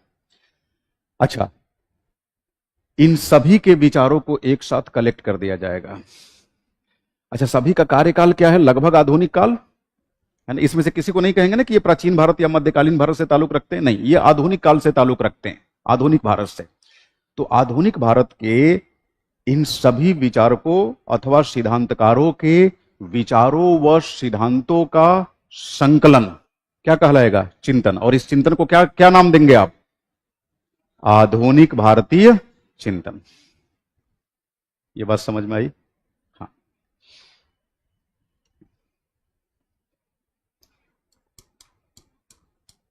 इनके सिद्धांतों अथवा विचारों के समुच्चय को क्या बोलेंगे? चिंतन कहेंगे। और इस चिंतन का नाम क्या होगा? Modern Indian political thought. Modern Indian political thought, आधुनिक भारतीय राजनीतिक चिंतन। Is it clear? Is it clear to all of you? हाँ बिल्कुल सलाम। भारतीय मतलब आधुनिक भारतीय चिंतक बोलेंगे।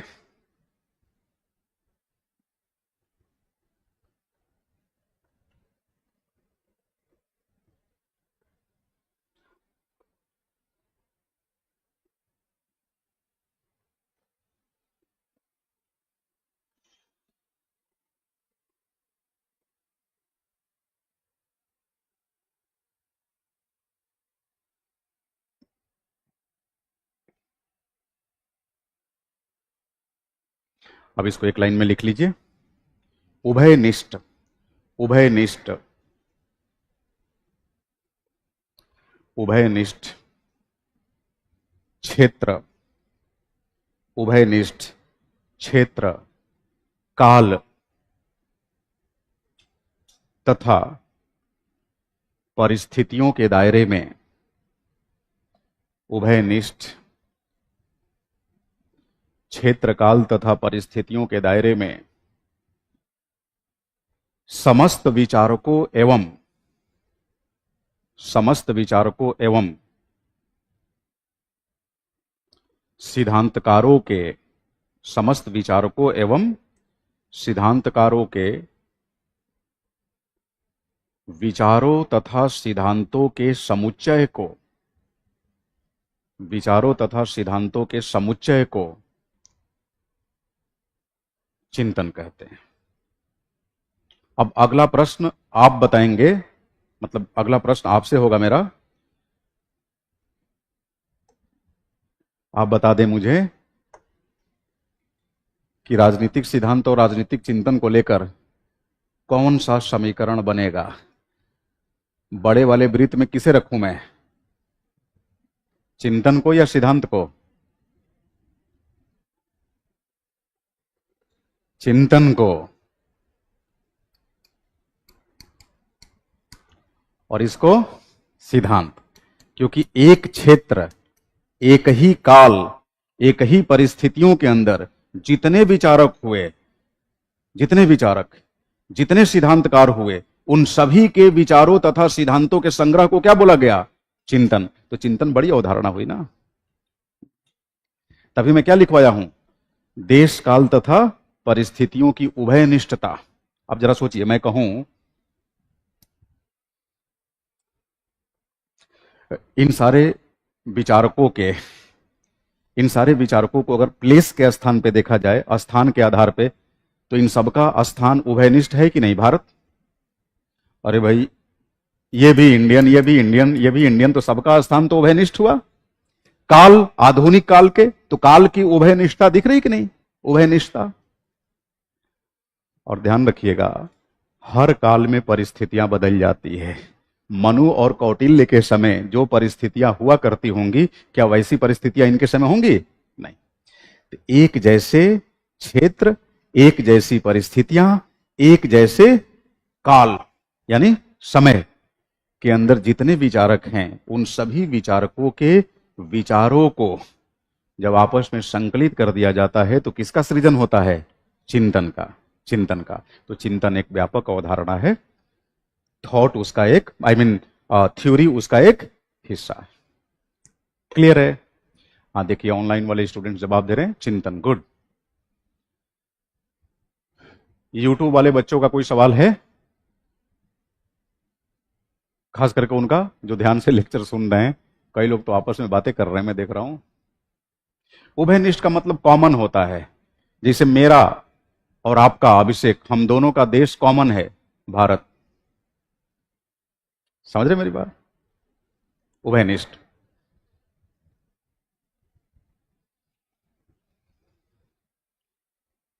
तो चलो जी, राजनीतिक सिद्धांत का जिन जिन निकायों के साथ तुलनात्मक अध्ययन करना था वो हमने कर लिया।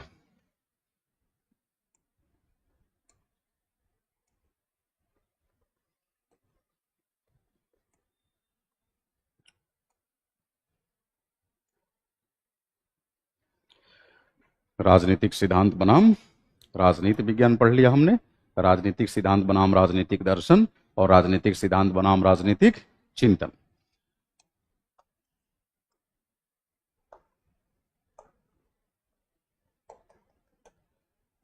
इसी के साथ हमने यूनिट नंबर 1 का आधा हिस्सा पूरा कर लिया। भाई राजनीतिक सिद्धांत जो यूनिट नंबर 1 है, इसमें क्या क्या पढ़ना था आपको? राजनीतिक सिद्धांत का अर्थ और फिर राजनीतिक सिद्धांत का उपागम।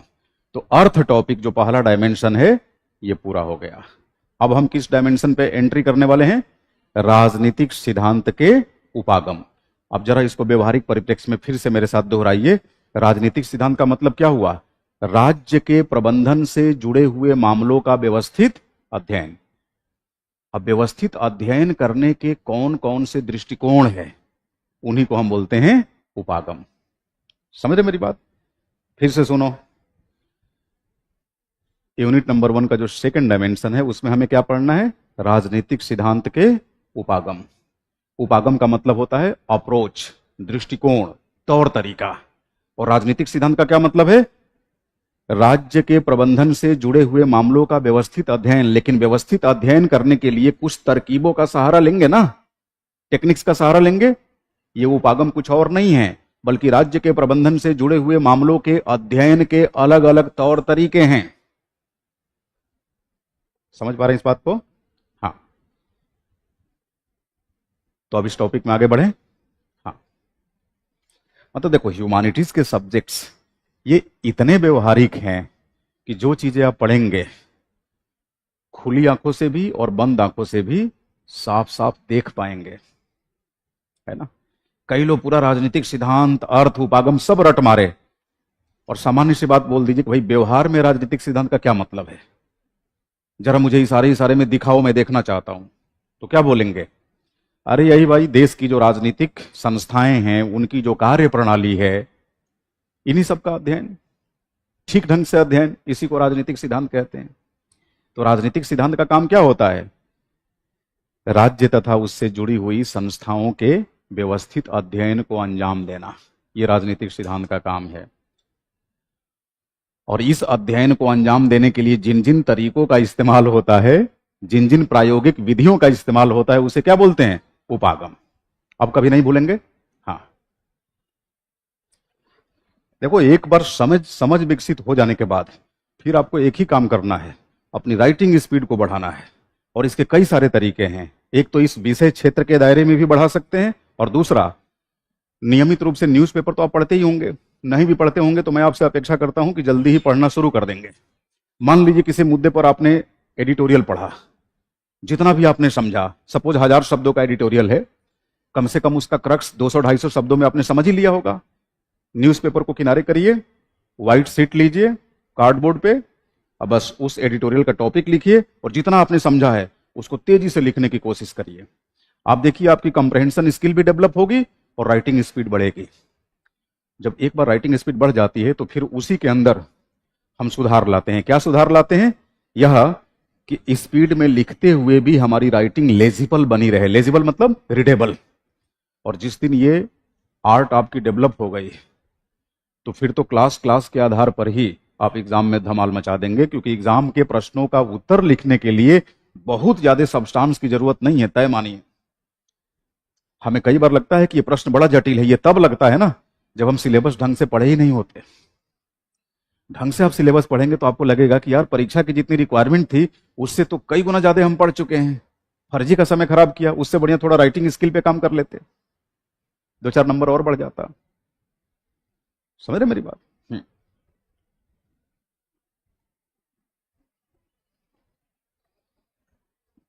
चलिए, राजनीतिक सिद्धांत का उपागम।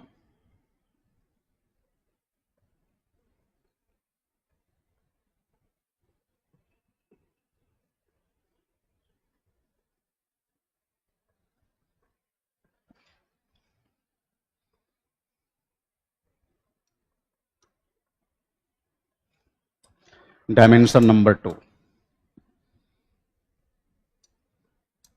अच्छा, ध्यान रखिएगा, आज वेंसडे है, Thursday, Friday, Saturday, most probably Saturday तक मैं ये यूनिट खत्म कर दूंगा। मैं बार बार कह रहा हूं कि नियमित रिवीजन करते रहिए, क्योंकि संडे को हर हाल में टेस्ट होगा, है ना, इसी यूनिट पे आधारित। और टेस्ट ये नहीं कि 1-2 क्वेश्चन का, कम से कम मान के चलिए कि जब तक पार्ट ए चलेगा, पार्ट ए में जितना क्वेश्चन पूछता है पेपर 1 के अंदर, यानी 4 क्वेश्चन, तो 4 क्वेश्चन आपको लिखना होगा। और 4 क्वेश्चन मैंने 4 नहीं, चूंकि 8 में आप 5 लिखते हैं, तो 4 में मैं आपसे कम से कम 3 क्वेश्चन तो लिखवाऊंगा ही। 3 क्वेश्चन लिखने का मतलब कितना हुआ? एक कंपलसरी करके दूंगा जिसमें 5 क्वेश्चन होंगे, और 2 में 6, मतलब 11 प्रश्नों का उत्तर लिखना होगा। समय देंगे आपको 1.5 घंटा। और ऑनलाइन वाले स्टूडेंट्स पूरी ईमानदारी बरतते हुए 1.5 घंटे के भीतर ही अपना उत्तर लिखेंगे और लिखकर ऑनलाइन पोस्ट करेंगे। समझ रहे हैं? अगर इसको आपने गंभीरता से लिया तो तय मानिए हर एक यूनिट आपके अंदर एक अलग तरह का कॉन्फिडेंस डेवलप करेगी, अलग तरह का। ठीक है। डायमेंशन 2, राजनीतिक सिद्धांत के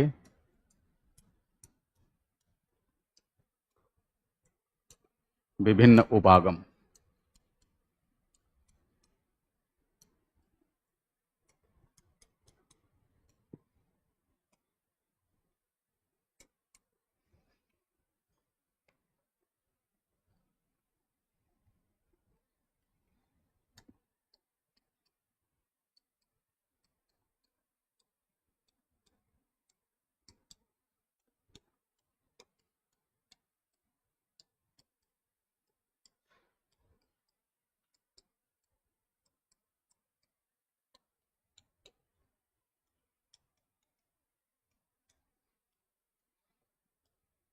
हमने यही समझा है ना कि राज्य के प्रबंधन से संबंधित मामलों का व्यवस्थित अध्ययन क्या कहलाता है? राजनीतिक सिद्धांत। लेकिन इस व्यवस्थित अध्ययन को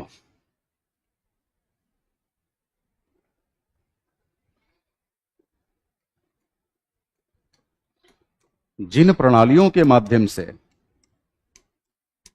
जिन प्रणालियों अथवा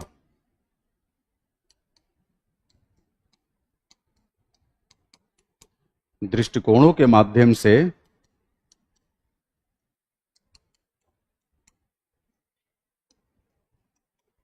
अंजाम दिया जाता है, अंजाम दिया जाता है, उसी को क्या बोलते हैं? उपागम।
अंजाम दिया जाता है। अंजाम, अंजाम दिया जाना मतलब जो व्यवहार में तरीके अपनाए जाते हैं, है ना?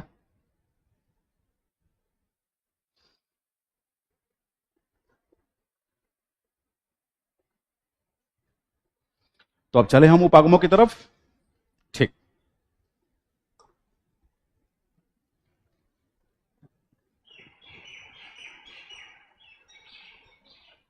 देखिए, उपागमों की मतलब राजनीतिक सिद्धांत के अध्ययन को अंजाम देने वाले उपागमों की कुल 2 श्रेणियां हैं। 2 श्रेणियां, है ना?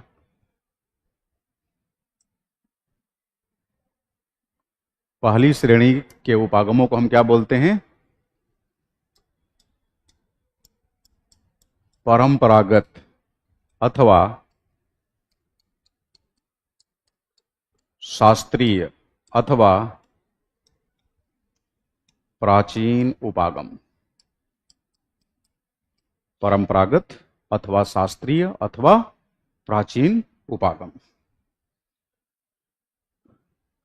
और उपागमों की जो दूसरी श्रेणी है उसको हम क्या नाम देते हैं? आधुनिक अथवा समकालीन उपागम।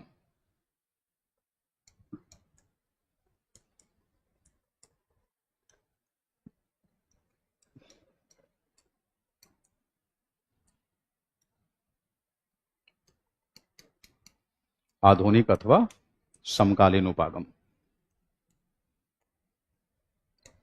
देखें,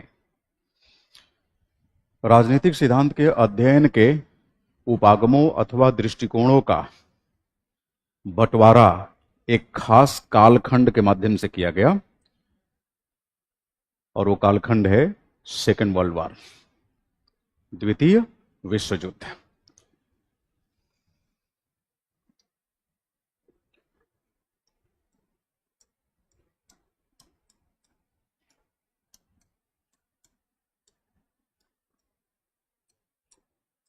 द्वितीय विश्व युद्ध के बाद के उपागमों को क्या बोलते हैं हम? आधुनिक उपागम। और द्वितीय विश्व युद्ध के पहले के उपागमों को क्या बोलते हैं? परंपरागत अथवा शास्त्रीय उपागम, या कह लीजिए प्राचीन उपागम। समझ रहे मेरी बात? हाँ। तो 1945 के बाद राजनीतिक सिद्धांत के अध्ययन हेतु जिन उपागमों का सहारा लिया गया उन्हें क्या नाम दिया गया? समकालीन उपागम, आधुनिक उपागम। समझ रहे मेरी बात? हाँ। अब देखिए, प्राचीन उपागमों की श्रेणी में हम बेसिकली किन किन उपागमों का अध्ययन करेंगे? अब ध्यान रखिएगा, यूपीएससी अपने सिलेबस में उपागमों का नाम नहीं लिखिए। आप देखिए ना, यूनिट 1 में क्या लिखा हुआ है? राजनीतिक सिद्धांत, अर्थ एवं उपागम।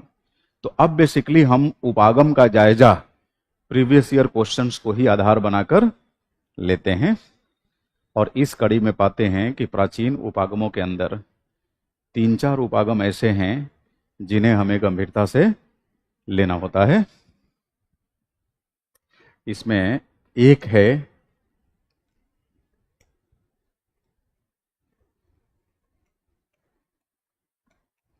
निर्देशात्मक उपागम। निर्देशात्मक उपागम, इसी को हम बोलते हैं दार्शनिक उपागम। समझ रहे मेरी बात?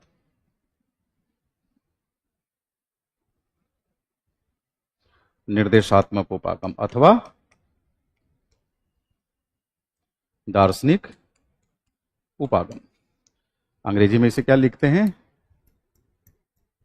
नॉर्मेटिव अथवा फिलॉसफिकल अप्रोच, है ना? नॉर्मेटिव अथवा फिलॉसफिकल अप्रोच। ठीक है। दूसरा उपागम है, हालांकि पहले मैं आपको लिखवा चुका हूं ये सब, है ना, अलग अलग फेसेट्स में। डायमेंशन 2 के जो डिफरेंट डिफरेंट फेसेट्स हैं उसमें मैं इनको लिखवा चुका हूं, फिर भी एक बार यहां मेंशन कर देता हूं। और उसके बाद हम लोग डायमेंशन 1 पे आधारित जितने संभावित क्वेश्चंस हैं जो आपको मैं प्रोवाइड किया हूं, एक बार उनका जायजा लेंगे कि क्या आप उन सारे प्रश्नों का उत्तर लिख पाने की स्थिति में हैं या नहीं। अगर किसी भी उत्तर में कोई डाउट होगा तो मैं यहीं फॉर्मेटिंग करूंगा। फॉर्मेटिंग से भी नहीं समझेंगे, मैं बोल के उत्तर लिखवा दूंगा, डोंट वरी। ठीक है। हाँ, तो दार्शनिक उपागम। दूसरा कौन सा है? बहुत बढ़िया, ऐतिहासिक उपागम।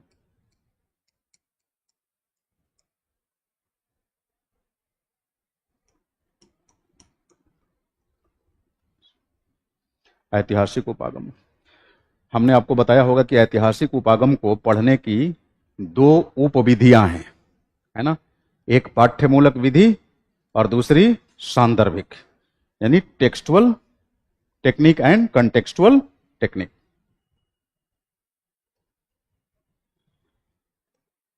पाठ्यमूलक तथा सांदर्भिक। सांदर्भिक, ठीक है। इसके बाद हम लोगों ने बात की थी प्राचीन उपागमों के अंदर किसकी? कानूनी संस्थात्मक उपागम की।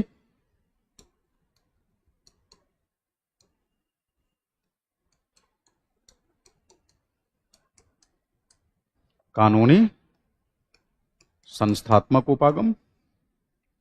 फिर हम लोग बात करेंगे तंत्र उपागम की, तंत्र अथवा व्यवस्था उपागम। फिर हम बात करेंगे एम्पिरिकल अप्रोच, आनुभविक उपागम की। आनुभविक उपागम, एम्पिरिकल अप्रोच।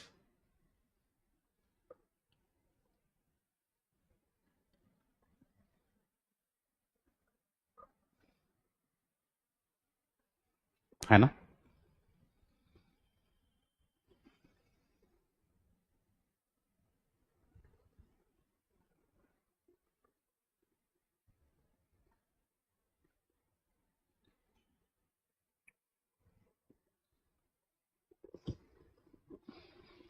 ठीक है।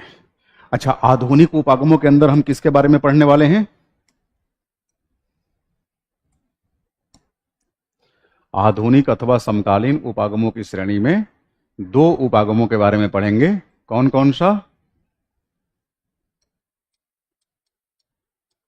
एक व्यवहारवादी उपागम और दूसरा, हाँ, दूसरा हम पढ़ेंगे उत्तर व्यवहारवादी उपागम। उत्तर व्यवहारवादी उपागम। अब एक एक उपागमों को पढ़ने से पहले जरा एक क्रोनोलॉजी पर हम लोग फोकस करेंगे, है ना।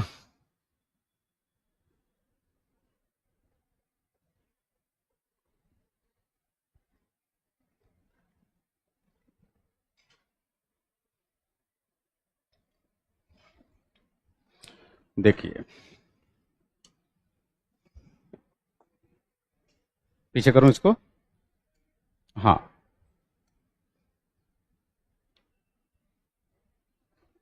इससे भी पीछे लिख लीजिए।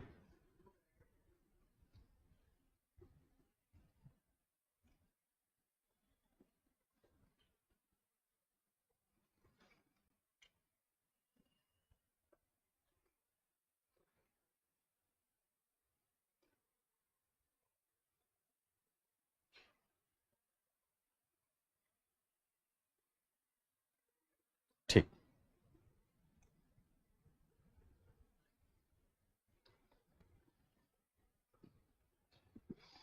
देखिए,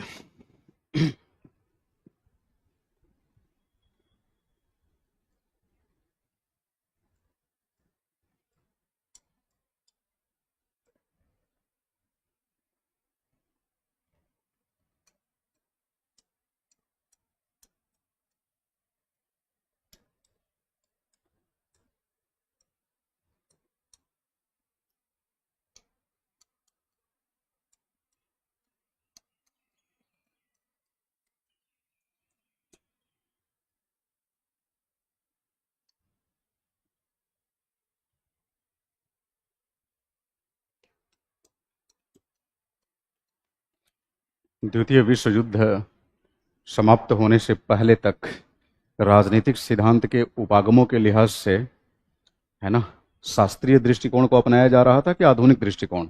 शास्त्रीय। शास्त्रीय।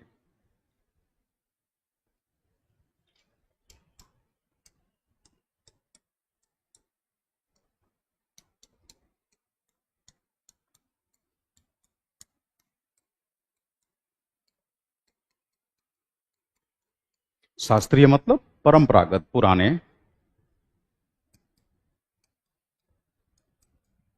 राजनीतिक सिद्धांतों का शास्त्रीय दृष्टिकोण।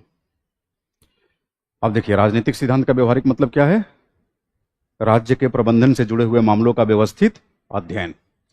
ये पाया गया कि यार, द्वितीय विश्व युद्ध जैसा भयानक युद्ध हो गया, अलग अलग देशों की जो राजनीतिक प्रणालियां हैं या अलग अलग देशों से जुड़ा हुआ राज्य का जो प्रबंधन है, शायद उसके प्रबंधन को ठीक तरीके से समझा नहीं जा सका।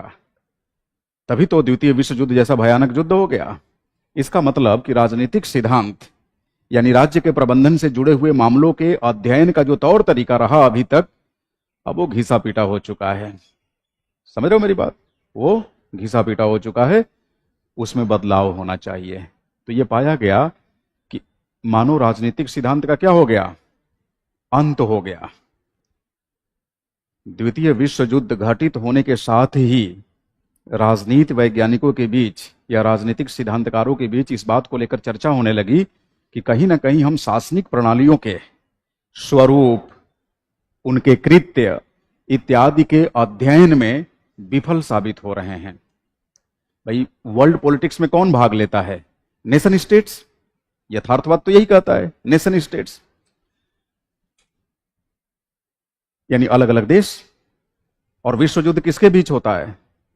दुनिया के देशों के बीच। भाई दो देशों के बीच के युद्ध को हम विश्व युद्ध नहीं बोलते। जब दो पक्षों में कई सारे देश एक साथ इकट्ठे हो जाए, खेमेबाजी हो जाए, गुटबाजी हो जाए, तो जाकर व्यापक स्तर पे जो युद्ध होता है उन्हें हम विश्व युद्ध बोलते हैं। अभी तक ऐसे दो महायुद्ध हो चुके हैं, एक 14 से 18 यानी 1914 से 18 पहला विश्व युद्ध, और 39 से 45 दूसरा विश्व युद्ध। आजकल की मीडिया कयास लगा रही है कि क्या पता कहीं तीसरा विश्व युद्ध ना हो जाए, है ना? हाँ, बट ऐसा कुछ नहीं होने वाला है। वर्ल्ड पॉलिटिक्स किसी भी अब दूसरे वर्ल्ड वार को, मतलब तीसरा वर्ल्ड वार को अफोर्ड नहीं कर सकती, है ना? नहीं, इस प्राकृतिक जगत में जिसको हम जीव जंतु मानते हैं और उनसे अपने आप को श्रेष्ठ मानते हैं, समझ लीजिए कई सारे जीव जंतु हमसे श्रेष्ठ हो जाएंगे। तीसरा विश्व युद्ध ये हालात कर देगा। समझ रहे मेरी बात? अभी हम डोमिनेट करते हैं ना एनवायरमेंट पे, पेड़ पौधों को काट देते हैं, जीव जंतुओं का रैन बसेरा छीन लेते हैं, अपना कब्जा जमा लेते हैं, मान के चलते हैं कि ये प्रकृति, ये पृथ्वी हम मनुष्यों की है, जबकि है तो सबकी है ना। फ्लोरल वर्ल्ड और फाउनल वर्ल्ड सबकी है, लेकिन हम मनुष्यों की दादागिरी चलती है। कोई भी थर्ड वर्ल्ड वार इस न्यूक्लियर एरा में, आपको बता दूं, हमारी स्थिति ऐसी कर देगा कि हमसे ज्यादा श्रेष्ठ प्राणी जमीन पर रेंग कर चलने वाले जो केचुए होते हैं ना, वो साबित होंगे। ये हालत हो जाएगी। तो थर्ड वर्ल्ड का भी, मतलब थर्ड वर्ल्ड वार ये दुनिया अफोर्ड नहीं कर सकती। समझ रहे मेरी बात? अब इसका मतलब ये मत समझिएगा कि मैं न्यूक्लियर वार की बात कर रहा हूं और दो देश आपस में पागलपन के शिकार हो जाए, कोई किसी पर न्यूक्लियर अटैक कर ही दे, तो इसका मतलब ये नहीं कि पूरा विश्व पागल होकर सब न्यूक्लियर खेलने लगेंगे। ऐसा नहीं होगा, क्योंकि इतने सारे न्यूक्लियर वेपन्स हैं कि अगर सबने एक एक बार बस ट्राई कर दिया कि चलो बहती गंगा में हम भी हाथ धो लें, दुनिया का विनाश हो जाएगा। और अगर कोई बच गया तो समझ लीजिए कि पता नहीं कितनी पीढ़ियों तक उसे इसका दर्द झेलना पड़ेगा। तो ये प्रैक्टिकली पॉसिबल नहीं है। ये ट्रेडिशनल वारफेयर का हिस्सा माना जाता है, जो अब नहीं होगा। अब दूसरे तरीके से होगा, विकास की जंग होगी, है ना? हाँ, ट्रेड वार होगा। बिल्कुल सही कह रहे हैं। दूसरे तरीके का अटैक होगा जिसमें कुछ करने की जरूरत ही नहीं है।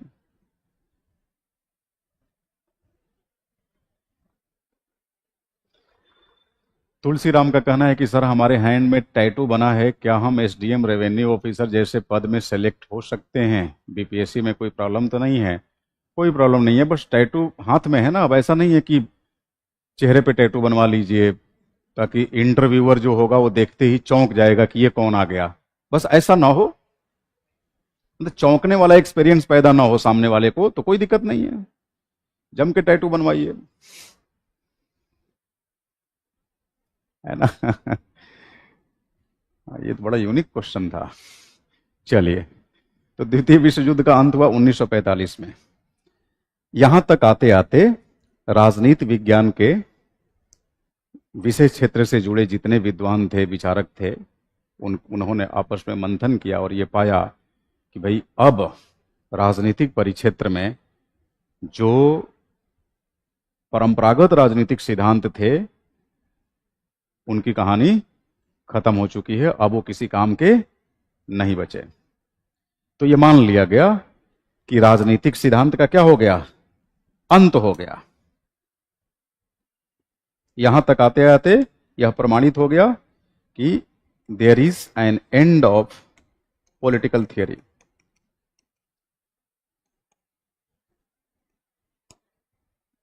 राजनीतिक सिद्धांत का अंत।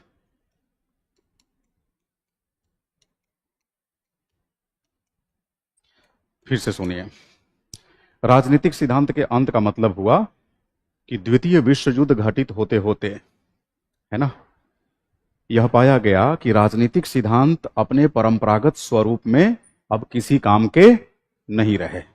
अच्छा, इसे यह नहीं बोला गया कि राजनीतिक सिद्धांत अप्रासंगिक हो गए। क्या बोला गया? राजनीतिक सिद्धांतों का अंत हो गया। अंत का संबंध यहां अप्रासंगिकता से ही है, लेकिन जो टर्मिनोलॉजी इस्तेमाल की गई वो क्या है? राजनीतिक सिद्धांतों का अंत। अब इसके बाद क्या होगा भाई? तो राजनीतिक सिद्धांत को, हाँ, अब नया रूप दिया जाएगा। अब नया रूप देने के लिए आधुनिक उपागमों का सहारा लिया गया। आधुनिक उपागमों का यह मान लिया गया कि जो प्राचीन उपागम है, परंपरागत उपागम है, वो अप्रासंगिक हो चुके हैं। अप्रासंगिक। उन्होंने राजनीतिक सिद्धांत का मानो क्या कर दिया? अंत कर दिया। अब उनकी कोई उपयोगिता नहीं है। तो अब हम क्या करेंगे भाई? अब हम नई दिशा लेंगे और इस तरह से 1945 से लेकर 1960 तक का जो दौर है, कब से कब तक? 1945 से 1960, इसको बोला गया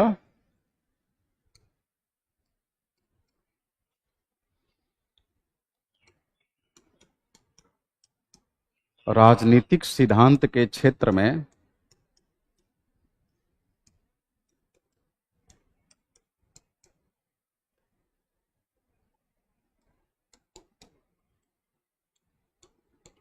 व्यवहारवाद का उदय। समझ रहे मेरी बात? राजनीतिक सिद्धांत के क्षेत्र में व्यवहारवाद का उदय। व्यवहारवाद, व्यवहारवाद समझ रहे हैं? विज्ञान की तरफ, तथ्य की तरफ। देखिए एक बार फिर से इसको समझिए। द्वितीय विश्व युद्ध आते आते यह महसूस किया गया कि राजनीति विज्ञान विषय क्षेत्र के अंदर जो राजनीतिक सिद्धांत हैं, अब ये कारगर नहीं है। मतलब इनको पढ़ने व समझने के जो तौर तरीके हैं वो एकदम अप्रासंगिक हो चुके हैं। तो भाई बताइए, राजनीतिक सिद्धांत के अध्ययन के जो तौर तरीके हैं उनको आप क्या बोलेंगे? राजनीतिक सिद्धांत के उपागम। अब 1945 में यह जायजा लिया गया, असेसमेंट किया गया और पाया गया कि अब तक जितने परंपरागत रूप से उपागम चले आ रहे हैं, अब वो किसी काम के नहीं रहे। अन्यथा दुनिया को दूसरा विश्व युद्ध जैसा महायुद्ध देखना नहीं पड़ता। इसका मतलब हुआ कि पुराने उपागम अप्रासंगिक हो गए हैं। उन्होंने मानो राजनीतिक सिद्धांत का क्या कर दिया? अंत कर दिया। तो अब हम क्या करेंगे? राजनीतिक सिद्धांत को एक आधुनिक दिशा देंगे। क्यों आधुनिक दिशा देंगे? क्योंकि पुराने उपागम बर्बाद हैं, किसी काम के नहीं है। तो डेविड ईस्टन एक विचारक है, इसने बेसिकली बिहेवियरल रिवॉल्यूशन चलाई, व्यवहारवादी क्रांति। अच्छा, इन सब ने, ईस्टन ने यह कहा कि राजनीतिक सिद्धांत का जो अंत हुआ है, या कह सकते हैं कि राजनीतिक सिद्धांत के अध्ययन के जो परंपरागत उपागम अपनी प्रकृति में अप्रासंगिक हो गए हैं, उसके पीछे सबसे बड़ी वजह यह है कि इन परंपरागत सिद्धांतकारों ने राजनीति विज्ञान को दूसरे विषयों पर, खास करके इतिहास जैसे विषय पर मानो पूरी तरह से आश्रित बना दिया। मतलब राजनीति विज्ञान अपने आप में मानो स्वतंत्र विषय रहा ही नहीं, उसे अन्य विषयों पर क्या कर दिया गया? आश्रित बना दिया गया। राजनीति विज्ञान को पढ़ना है, समझना है, तो कोई सलाह दे रहा है इतिहास को पढ़ो, कोई सलाह दे रहा है समाजशास्त्र को पढ़ो, कोई सलाह दे रहा है दर्शन शास्त्र को पढ़ो। भाई राजनीति विज्ञान को समझना है तो राजनीति विज्ञान को क्यों ना पढ़ें? समझ रहे मेरी बात? तो ये कहा गया कि ये जो परंपरागत उपागम हैं, अब ये इनकी कहानी खत्म हो चुकी है। अब हमें नए उपागमों का सहारा लेना होगा। नए उपागम मतलब नई स्टडी मेथोडोलॉजी को अपनाना होगा। और फिर डेविड ईस्टन बिहेवियरलिज्म की बात करता है, व्यवहारवाद की, और उसकी कोशिश है कि राजनीति विज्ञान को पढ़ने व समझने के लिए हूबहू वही तरीका अपनाया जाए, या कह लीजिए राजनीतिक सिद्धांत को पढ़ने व समझने के लिए हूबहू वही तौर तरीका अपनाया जाए जो राजनीति विज्ञान का तरीका है। सामान्य भाषा में कह लीजिए जो वास्तविक विज्ञान का तरीका है। कैसी अध्ययन पद्धति? आगमनात्मक अध्ययन पद्धति। कैसी अध्ययन पद्धति? वैज्ञानिक अध्ययन पद्धति। और मानो डेविड ईस्टन यह ठान ही लिया था कि हम राजनीति विज्ञान को विशुद्ध विज्ञान बनाकर छोड़ेंगे। बताइए, ये प्रैक्टिकली पॉसिबल है? इससे तो राजनीतिक सिद्धांत के भीतर असंतुलन पैदा हो जाएगा, क्योंकि राजनीतिक सिद्धांत हमेशा हमेशा दो अवयवों से मिलकर बना होता है, तथ्य और मूल्य। और इन व्यवहारवादियों ने क्या कोशिश की कि अब हमें राजनीतिक सिद्धांत को केवल तथ्यों के ट्रैक पर आगे बढ़ाना है, मूल्य को किनारे करो। क्योंकि यह इनके अंदर एक धारणा बन गई कि अभी तक जितने परंपरागत उपागम थे राजनीतिक सिद्धांत के अध्ययन के, सबने मूल्यात्मकता को बढ़ावा दिया। इसकी वजह से हम शासन प्रशासन की जो व्यवहारिक समस्याएं हैं उस पर ध्यान दे ही नहीं पाए। हम तो बस आदर्श में झूमते रहे, चिंतन में खोए रहे। तो ऐसा है, अब इस विषय को हम क्या करेंगे, व्यवहारिक रूप देंगे, बिल्कुल विशुद्ध विज्ञान की तरह इसे विकसित करेंगे।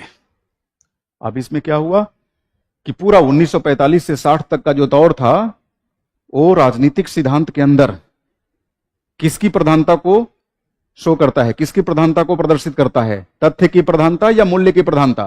तथ्य। तो यहां पर तथ्य अथवा विज्ञान की प्रधानता को बढ़ावा दिया गया। अब देखिए भाई, राजनीतिक सिद्धांत में मैं शॉर्ट में लिख रहा हूं यहां पॉलिटिकल थ्योरी, और इधर मैं लिख रहा हूं फैक्ट और इधर वैल्यूज। अगर दोनों में समन्वय स्थापित करते हुए आप आगे बढ़ें तब तो कोई दिक्कत नहीं। लेकिन पता चला कि एक तरफा केवल फैक्ट की ही बात हो रही है, इसको मानो हमने खत्म कर दिया, नजरअंदाज कर दिया। तो आप जिस कमी को फुलफिल करने के लिए पहल कर रहे हैं, यह भी तो फुल फ्लेज पहल नहीं है, फुल फ्लेज इनिशिएटिव नहीं है, आधी अधूरी पहल है। इन्होंने कौन सी पहल की? केवल तथ्यात्मकता को बढ़ावा देने का काम किया व्यवहारवाद में। अच्छा, इनको महसूस भी हो गया, इन्हें लगा कि हम केवल तथ्यों की बात कर रहे हैं, तो इससे तो राजनीतिक सिद्धांत व्यवहारिक समस्याओं में उलझ कर रह गया है, क्योंकि दर्शन पे फोकस नहीं हो रहा है, कोई न्याय की बात नहीं कर रहा है, कोई समानता की बात नहीं कर रहा है, कोई स्वतंत्रता की बात नहीं कर रहा है। बस यही बात चल रही है कि अच्छा, इस बार इलेक्शन कमीशन पे बहुत कम आरोप लगे, इसका मतलब कि इलेक्शन कमीशन ठीक ढंग से काम कर रहा है। अच्छा, पिछले चुनाव में ईवीएम को लेकर बड़ी हो हल्ला हुआ था, ऐसा है इस बार हमें सावधानी बरतनी है ताकि कोई ईवीएम पे सवाल। राजनीतिक सिद्धांत के नाम पर यही हो रहा है, समझ रहे मेरी बात? तो न्याय, समानता, स्वतंत्रता जैसे दार्शनिक पक्ष हमने इग्नोर कर दिया। और दर्शन के अभाव में ध्यान रखिएगा, किसी भी विषय के अंदर कम से कम गौरव ग्रंथ तो नहीं लिखे जा सकते। गौरव ग्रंथ समझ रहे हैं? महान ग्रंथ, एक ऐसा ग्रंथ जो सर्वकालिक महत्व का हो, आज की पीढ़ी के लिए भी महत्वपूर्ण हो, आने वाली पीढ़ियों के लिए भी महत्वपूर्ण हो। और यही देखा गया, डेविड ईस्टन ने खुद ही महसूस किया कि यार हमने लग रहा है कुछ एक तरफा कर दिया, और फिर कहा कि अपनी गलती को सुधारेंगे। और 1960 में यही जो व्यवहारवाद था अब किसमें कन्वर्ट हो गया? उत्तर व्यवहारवाद में। किसमें? उत्तर व्यवहारवाद। उत्तर व्यवहारवाद में क्या हुआ? 60 तक। अच्छा, इस 60 के बाद, 60 के बाद कौन सा दौर आया? Post behaviouralism. उत्तर व्यवहारवाद। देखो, व्यवहारवाद में क्या कमी रही? हमने वैल्यूज को डिटेरियोरेट किया, वैल्यूज का अवमूल्यन किया। रितेश, वैल्यूज का अवमूल्यन किया। अब इससे क्या हुआ? राजनीतिक सिद्धांत पतन का शिकार होने लगा। देखो, राजनीतिक सिद्धांत का अंत, ये पहले वाली अवधारणा है, यानी आधुनिक युग में घुसने से पहले वाली अवधारणा कौन सी है? राजनीतिक सिद्धांत का अंत। जब हम नए युग में प्रवेश किए और फिर केवल फैक्ट पे बल देने लगे, व्यवहारवादी क्रांति के दौर में मूल्यों की अनदेखी की, तो मूल्यों की अनदेखी के कारण राजनीतिक सिद्धांत के ह्रास अथवा अवमूल्यन अथवा पतन की बात की गई। Decline of political theory. समझ रहे हो मेरी बात? Decline of political theory. Decline, अवमूल्यन। अवमूल्यन, अवमूल्यन का संबंध यहां पतन से नहीं है। पतन तो बड़ी अवस्था है, लेकिन बड़ी अवस्था की बात पहले ही कर दी गई। यहां पतन का संबंध कि जो परंपरागत उपागम हैं वो पूरी तरह से अर्थहीन हो गए हैं। अर्थहीन। उन्होंने मानो राजनीतिक सिद्धांत का क्या कर दिया, अंत कर दिया, कुछ बचा ही नहीं। तो नए सिरे से फिर व्यवहारवाद को लाया गया और व्यवहारवाद के माध्यम से राजनीतिक सिद्धांत को, हाँ, राजनीतिक सिद्धांत को आगे बढ़ाने की कोशिश की गई या राजनीतिक सिद्धांत के अध्ययन को वरीयता दिया गया। लेकिन इसमें एक चूक हो गई और वो चूक क्या थी, हमने केवल तथ्यों पर बल दिया, मूल्यों की अनदेखी की। इसे बोला गया, मतलब ये वाला जो दौर है, इस दौर को किस नाम से पुकारा गया,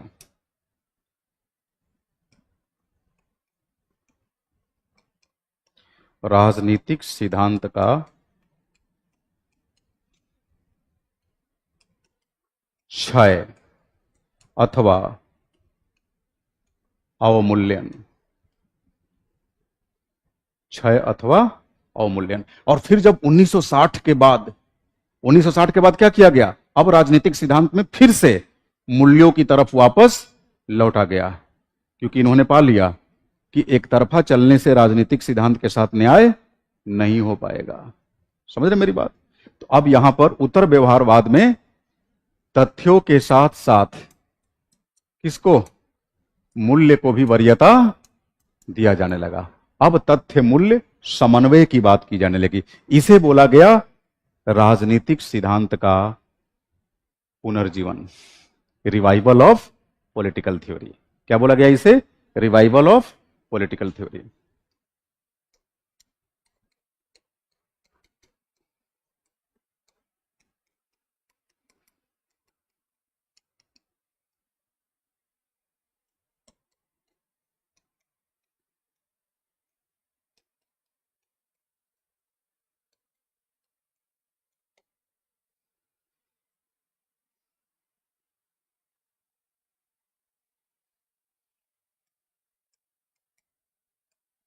राजनीतिक सिद्धांत का पुनर्जीवन।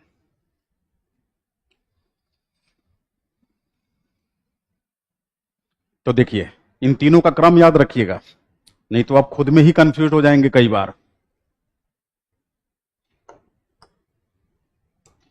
सबसे पहले क्या आया, एंड ऑफ पॉलिटिकल थियरी, राजनीतिक सिद्धांत का अंत। इसके बाद कौन सी स्टेज आई, राजनीतिक सिद्धांत का क्षय या अवमूल्यन, है ना।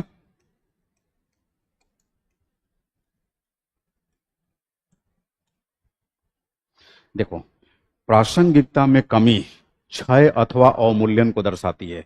प्रासंगिकता एकदम समाप्त हो जाना अंत को दर्शाता है, और फिर से प्रासंगिक हो उठना अभ्युदय अथवा पुनरोदय को दर्शाता है। तो तीसरा क्रम क्या है, हाँ, तो इसको हम अंग्रेजी में क्या बोलते हैं, डिक्लाइन, है ना। यहां लिख देता हूं, and of political theory, decline of political theory, और इसे क्या बोलेंगे, रिवाइवल ऑफ, हाँ, ठीक है। तो अगर घटनाक्रम की बात करें तो राजनीतिक सिद्धांत का अंत ये पहले घटित हुआ कि राजनीतिक सिद्धांत का पुनर्जीवन पहले घटित हुआ, अंत पहले घटित हुआ 1945 के पहले। अच्छा, ये जो घटना है ये राजनीतिक सिद्धांत के प्राचीन दौर की है, प्राचीन दौर 1945 से पहले को मानते हैं। अच्छा, ये दोनों जो परिघटनाएं हैं ये किस दौर की है, आधुनिक दौर की है, 1945 के बाद।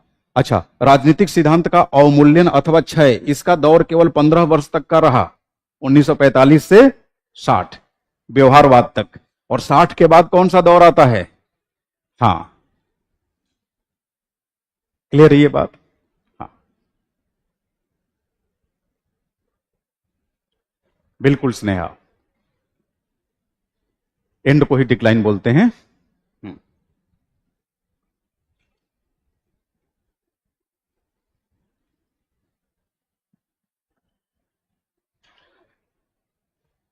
अब हेडिंग डालिए, राजनीतिक सिद्धांत के अध्ययन के परंपरागत उपागम। हेडिंग डालो।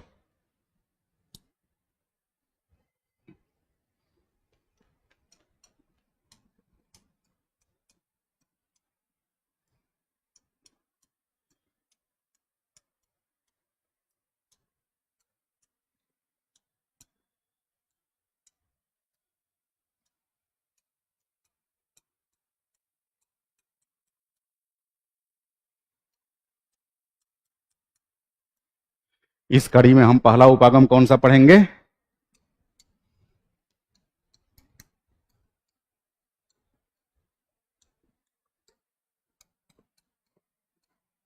निर्देशात्मक अथवा दार्शनिक उपागम। नॉर्मेटिव और फिलोसफिकल अप्रोच।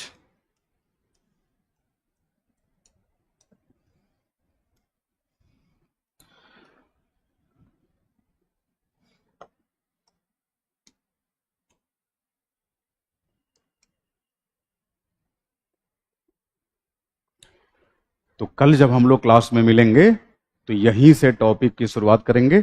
उम्मीद करता हूं कि आज हमने जो भी पढ़ा सब क्लियर होगा, तो दिमाग में, दिमाग से बाहर नहीं, है ना, यानी कि दिमाग से क्लियर हो गया, दिमाग में क्लियर होना चाहिए, दिमाग से नहीं।